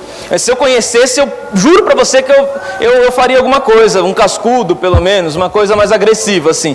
Eu não sei quem foi que inventou essa condição de fato ser. Na verdade, é um ato representativo. O pão continua sendo pão e o cálice com suco de uva, que é o vinho, continua sendo um cálice com suco de uva. Eles representam, tem uma ideia representativa do corpo e do sangue de Cristo, mas não é o corpo nem o sangue de Cristo. Ok? Agora, deixa eu fazer uma pergunta para você. Aliás, pergunta não. Primeiro vamos terminar o raciocínio. Os sacramentos instituídos por Jesus, que foi criado para nos unir, é responsável por uma grande divisão no corpo de Cristo. Esses 2 sacramentos, que é o batismo e a Santa Ceia, eles foram criados para a união das pessoas, mas eles são responsáveis pela dispersão das pessoas. As igrejas se separam pelas contradições que encontram nos seus sacramentos, no batismo e na Santa Ceia. E a minha frase ali para vocês agora, ó. Que seja batizado com areia, ou que participe da ceia com bananas, se não tiver pão. O importante não são os elementos, mas saber a importância do momento. Que seja batizado com areia, ou que tome a ceia com bananas. Pouco importa. Damos tanto valor para as figuras das coisas e não damos tanto valor para as coisas. Valorizamos a figura. Tem que ser assim. Por exemplo, tem igreja que a ceia não é aceita se o pão não for um pão sem fermento. Porque imagina, você vai colocar fermento, o fermento simboliza pecado e o pão simboliza o corpo de Cristo. Então, pão com fermento, você está dizendo que Cristo tem pecado? Pelo amor de Deus! Que idiotice, chega a ser uma tolice gigantesca essa. É uma coisa que não tem cabimento algum. O pão precisa ser feito sem fermento, o suco de uva precisa ser da melhor vide e não sei o quê. E se você for lá na África, por exemplo, onde eles não têm pão? Como que você vai ministrar a ceia lá? Lá não tem pão. Lá eles tomam água, eles não tomam água suja, eles não tomam suco de uva. Aí você vai pegar um copo de água suja e vai picar algumas mandiocas lá. Essa vai ser a tua ceia. Porque o importante não são os elementos, mas o momento. Dar importância ao momento e menos importância aos elementos. E nós fazemos exatamente ao contrário. Damos importância aos elementos e pouco nos importamos com o momento. O momento que se exploda, não tem problema nenhum. Desde que seja assim, não tem problema. Sim, exatamente. Até porque isso tudo é representativo. E se é representativo, a importância é que eu represente o momento e não que eu represente o elemento. Mas nós ligamos tanto para o elemento, esquecemos tanto do momento. Se nós nos atentássemos mais ao momento, ao que é a ceia, ao que ela representa, e menos ao glamour que ela aparenta, puxa vida. Se nós nos preocupássemos mais em ornamentar a nossa vida, ao invés de ornamentar a mesa que nós servimos a ceia, com belas frutas, com coisas lindas, com os melhores vinhos, com as coisas as guloseimas mais gostosas, se nós nos preocupássemos em ornamentar a nossa vida, a nossa ceia seria muito melhor, seria muito mais produtiva, muito mais importante. Todo sacramento ou liturgia foi criado para nos educar. Isso que é importante, isso aqui você precisa entender. Se você não entender isso, dificilmente você vai entender qualquer outra coisa dentro do corpo de Cristo. Dificilmente você vai conseguir discernir a sua vida cristã. Então preste muita atenção nisso. Todo sacramento ou liturgia foi criado para nos educar a viver no Evangelho, não como forma de salvação, mas como forma de regeneração. A prática desses sacramentos ou liturgia não tem nenhum efeito de redenção. Não é só por participar dos sacramentos que eu me considero uma pessoa salva. Não é só por me batizar e participar da ceia que eu já tenho um espaço no céu garantido. Isso é utopia, isso é loucura. Mas também não me batizar e participar da ceia é ruim, não é bacana. Eu preciso ter uma forma completa de compreender e praticar essas coisas. O sacramento existe? Existe, mas o sacramento não é o caminho para o céu. O caminho para o céu é a obediência e devoção a Cristo, às ordenanças de Cristo, de uma maneira completa. Mas para me integrar ao corpo de Cristo, aí sim eu participo do batismo e eu participo da ceia, que é uma reunião dos irmãos. Olha só, por exemplo, falando em liturgia, o louvor é uma liturgia do culto, certo? Nós chegamos na igreja, tem uma banda aqui que vai saudar vocês, vão orar e vão começar a cantar louvores. O louvor é uma liturgia de culto. Muitos louvam como um ritual, louvam como uma liturgia, como se o fato de eu cantar fará com que Deus me trate melhor. Sabe, eu louvo por uma obrigação de louvar, e o fato de eu louvar vai fazer com que Deus me trate melhor, porque afinal de contas eu estou louvando a Ele, eu estou louvando bem. Muitos oram como um ritual, e a oração é uma liturgia do culto. Oramos no início do culto, oramos no final do culto, oramos ao decorrer do culto. Muitos oram como se fosse um ritual, como se o fato de eu orar fará com que Deus me trate melhor. E tem gente que ainda tem esse entendimento que é muito distante, sabe? O entendimento de falar assim, ó, se eu orar muito, Deus vai me tratar melhor, Deus vai se atentar mais para mim. Gente, estamos todos de igual forma, de igual modo, totalmente nivelados. Não existe se eu orar mais, Deus vai me privilegiar mais, Deus vai me levantar mais. A única coisa que vai acontecer é, se eu orar mais, eu vou conhecer mais a Deus, mas Deus vai me tratar da mesma forma com qual Ele me tratava e com qual Ele trata todos nós, inclusive o ímpio e o pecador. Ele vai continuar me tratando da mesma forma. Aí vamos lá, deixa eu correr aqui, meu Deus. Repartir o pão da ceia, por exemplo, ele fortalece o meu interior, porque a ceia não é alimento para a minha carne. No entanto que 1 Coríntios 11, 34, mas se alguém tiver fome, que coma em casa. Não é para você vir para a igreja para comer, para se deliciar, não é para ser uma guloseima gostosa, não é para te saciar, porque a ceia, ela é para fortalecer o seu homem interior, e não o seu estômago, não o seu homem externo, não o seu exterior. A ceia não é um meio de juízo. A ceia não é um meio de juízo, a ceia é um meio de redenção, só que nós usamos a ceia para fazer juízo. Não pode. Se comer sem estar preparado, vai para o inferno. Não pode. Nós usamos algo que é para redenção, para praticar juízo. A ceia é para praticar redenção. Jesus a instituiu para praticar redenção, e nós a utilizamos para praticar juízo.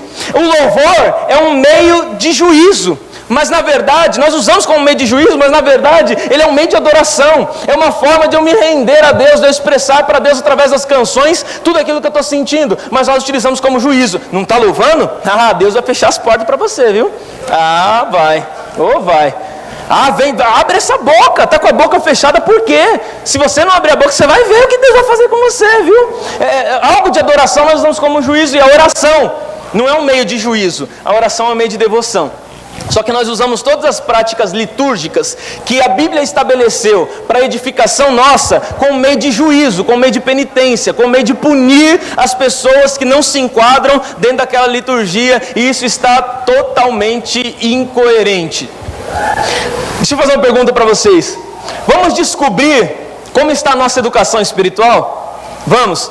Eu gostaria que você dissesse para mim qual é o entendimento desse texto no seu ponto de vista. 1 Coríntios 11, 28. Examine-se, pois, o homem a si mesmo, e assim coma deste pão e beba deste cálice. Por favor, digam para mim o que esse versículo significa.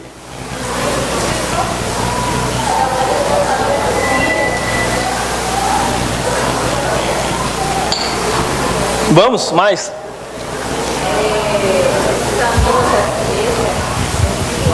Individual.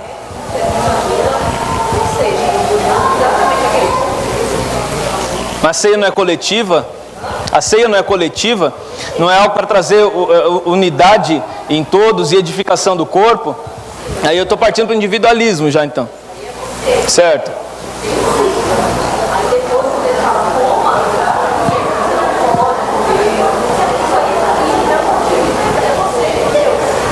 Entendi.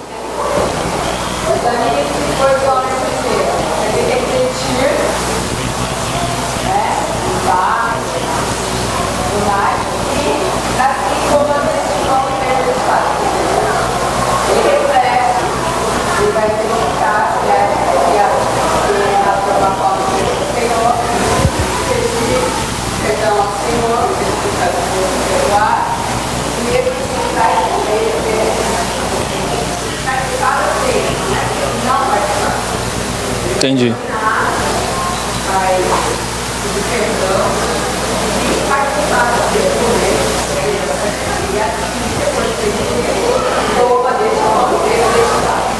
Ó, esse versículo aqui fala, Rafa, você levantou a mão também.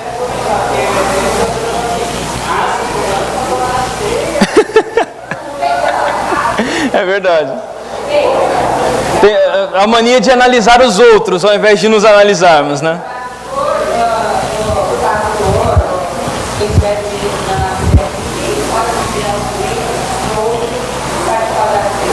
Foi a melhor colocação dessa noite. Parabéns. Gente, ninguém tem...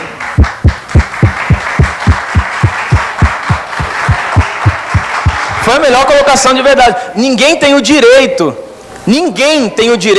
de impedir uma pessoa de participar da ceia. Eu, sendo pastor, não posso chegar para você e falar, ó, a sua penitência é o seguinte, você não vai participar da ceia por 3 meses. Quem sou eu para falar para você não fazer algo que Cristo mandou você fazer?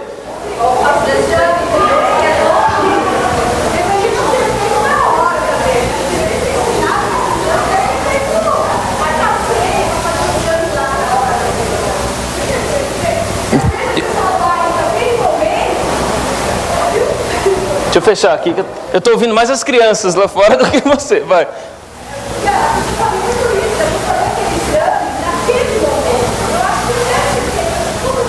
É um pré-exame, então. Tá. Gente, ó, não existe um versículo melhor para poder trazer à luz da gente a nossa educação espiritual. A forma com que nós fomos educados espiritualmente por todo o decorrer da nossa vida. Não existe um versículo melhor para poder expressar isso. Fala, Amanda, a última.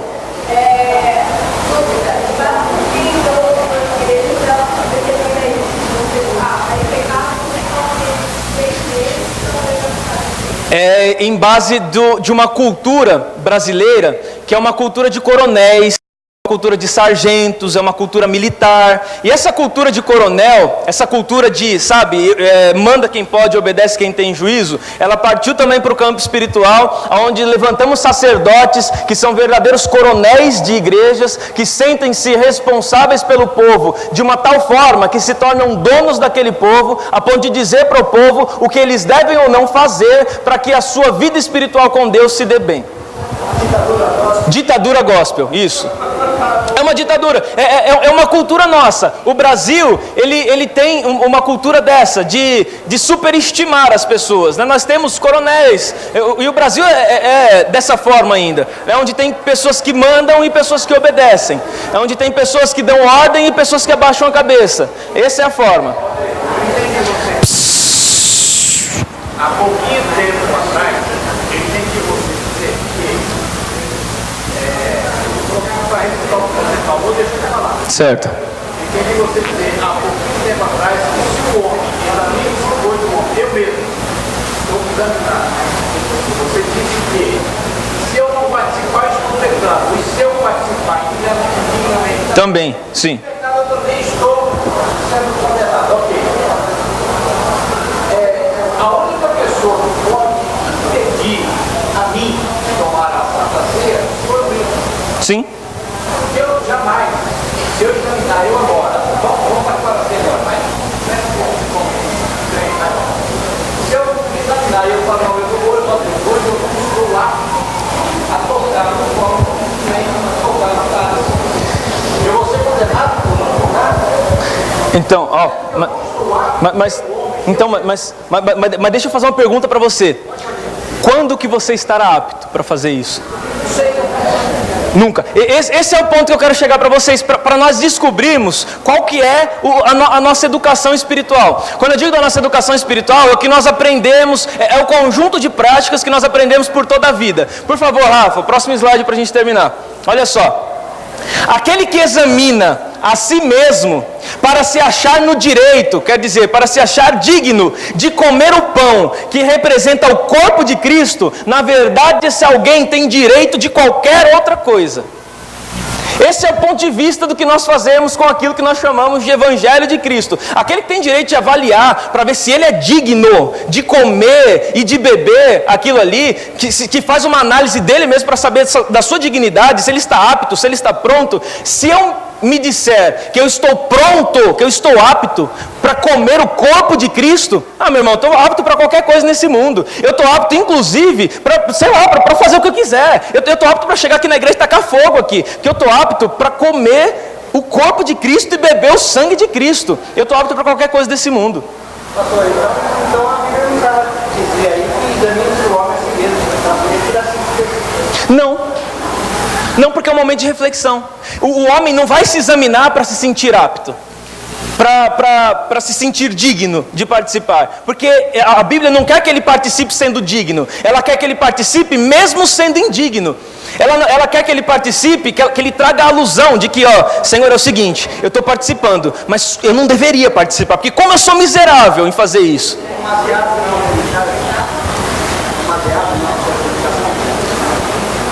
Depende do ponto de vista. Se ele estiver junto com outra pessoa que é casado, aí é um adúltero. Se não, se for dois solteiros amaziados, são fornicadores. Sim, diz que os fofoqueiros também não herdarão o reino dos céus, os mentirosos não herdarão o reino dos céus. Sim.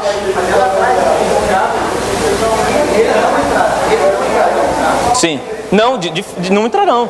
Então, mas se a gente for levar por ponto de vista...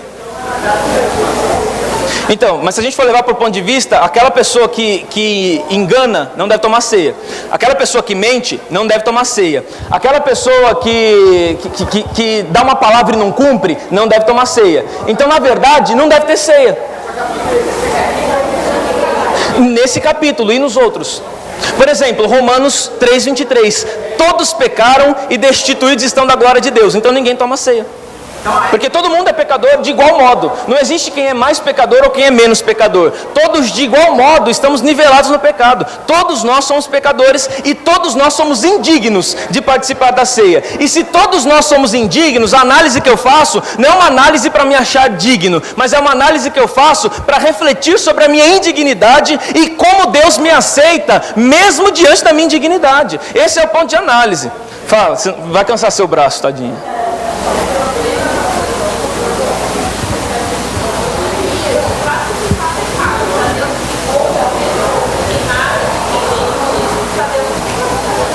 Sim. Não vai ter ministração de ceia, inclusive. É o que eu falo aqui em toda ceia. Eu falo, gente, se for por causa de pecado, então vamos desmontar a mesa, porque nem eu sirvo para tomar ceia. Eu estou frito também, porque eu sou um pecador, talvez até mais do que vocês tudo junto. Eu sou um pecador miserável, e eu não tenho vergonha de dizer, eu sou um miserável pecador. Mas mesmo assim, eu quando me analiso, eu enxergo que Deus me aceitou, mesmo na minha condição lastimável de ser. Essa é a análise que eu faço. E depois que eu me examino, que eu sou indigno de participar, que eu chego a essa conclusão, aí eu digo como Paulo, aí então coma e beba disso. Então qual que é o correto? Qual que é o correto? Então não tem nada errado aí. Como assim? Ele falou sobre o baseado, vai. Eu posso trazer a lei e jogar aqui? Trazer quem? A lei. Pode, mas aí você vai ser julgado por ela também. Então tá bom. Cadê as pedras? Tem pedra aí, gente? Prepara que a gente vai apedrejar um hoje. Para a gente estar correto hoje, mediante a lei vigente do país, o que é? Casado. Não é isso? Então, sim. Eu, religião, eu, igreja. Então, você quer ir pela lei do Brasil? Então, pela lei do Brasil, 2 anos amaziado, você já é, por lei, considerado casado. Então, 2 anos. 2 anos amaziado já é casado. Sim. 2 anos já está casado, já tem direitos iguais, da mesma forma, é casado. Oi? Não entendi. Não, pela lei da Bíblia, amaziado é sempre amaziado. Gente, ó, para nós terminarmos, porque tá no horário já. Quando a gente fala nesse ponto daquele que é digno, daquele que é indigno, de fazer uma autoanálise, a gente tem que trazer a consciência. O que eu queria que vocês refletissem hoje nesse ponto para a gente ir embora feliz.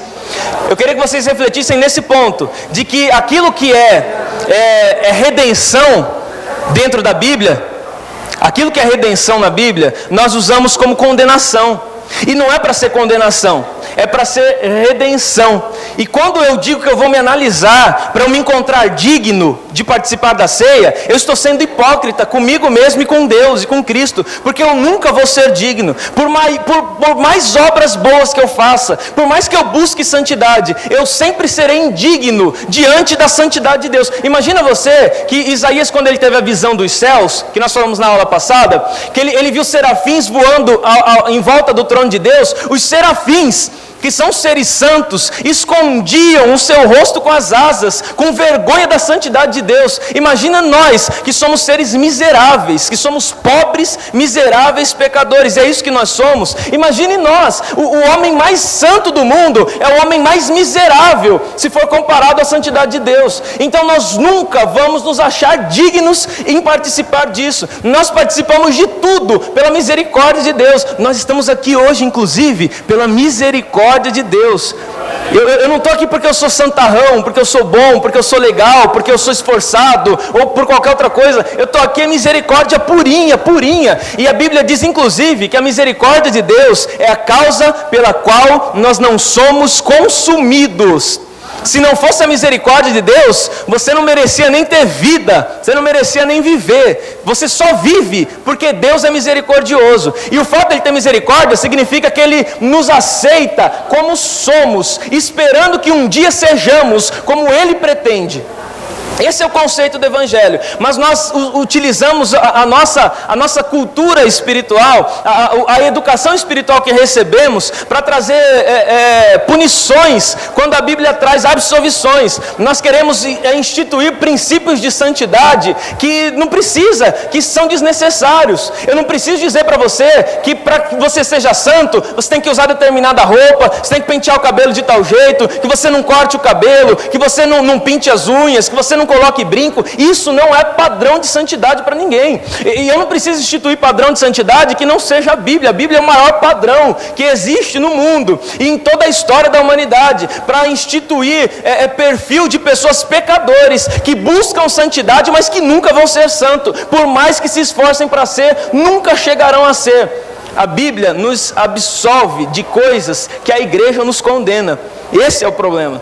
A Bíblia eu vejo Cristo falando que o seu fardo era leve, e eu vejo, na verdade, a igreja carregando fardos pesadíssimos, de padrões que não existem, que você tem que ser assim, tem que ser assado, tem que ser desse jeito. Quem falou que você tem que ser desse jeito? Foi Deus que falou? É a Bíblia quem diz que você tem que ser desse jeito? Não, é um costume que nós somos educados a ser, nós fomos educados a viver isso, e não precisamos disso. E o dia que nós largarmos esse costume e nos imergirmos no que é a verdade do Evangelho, nós vamos viver de uma forma muito mais bacana, muito melhor, vamos ganhar muito mais almas, vamos ser muito mais produtivos, seremos muito mais próximos de Deus, conheceremos muito mais o Senhor. Gente, por essa cultura, por isso, a cultura do brasileiro é a corrupção. Porque se nós podemos comprar até mesmo Deus, que a hora que eu me analiso e acho que eu sou bom o suficiente para poder estar com Deus, participando de um propósito de Deus, a hora que eu me julgo bom o suficiente, então eu posso me julgar bom o suficiente para qualquer outra coisa. E por isso que a cultura do brasileiro é uma cultura de corrupção. Porque se eu posso comprar Deus, eu posso também comprar um juiz, eu posso comprar um advogado, eu posso comprar um político, eu posso comprar qualquer pessoa, porque afinal de contas eu já comprei Deus. Dentro do meu argumento, A hora que eu me julgo digno o suficiente, eu já comprei Deus. E se eu comprei Deus, eu posso comprar qualquer pessoa. Então nós enraizamos assim dentro de nós uma cultura de corrupção, uma cultura miserável, corrupta. Porque se eu posso comprar Deus, eu posso comprar qualquer coisa, eu posso comprar qualquer pessoa. E assim nós estamos na nossa realidade lastimável, infelizmente. Gente, todos nós somos indignos, todos nós somos merecedores. Aliás, todos nós merecedores não, todos nós somos dependentes da misericórdia de Deus. E se Deus não tiver misericórdia de nós, amanhã, se Deus não tiver, se a misericórdia de Deus não se renovar, amanhã vai ter que ter muita gente para celebrar culto fúnebre. Porque se Deus não tiver misericórdia, nós não merecemos sequer viver. Então a ideia que eu quero passar para vocês é justamente desaprender algumas coisas. Desaprender algumas culturas que nós aprendemos ao decorrer disso, para nós aprendermos novas culturas.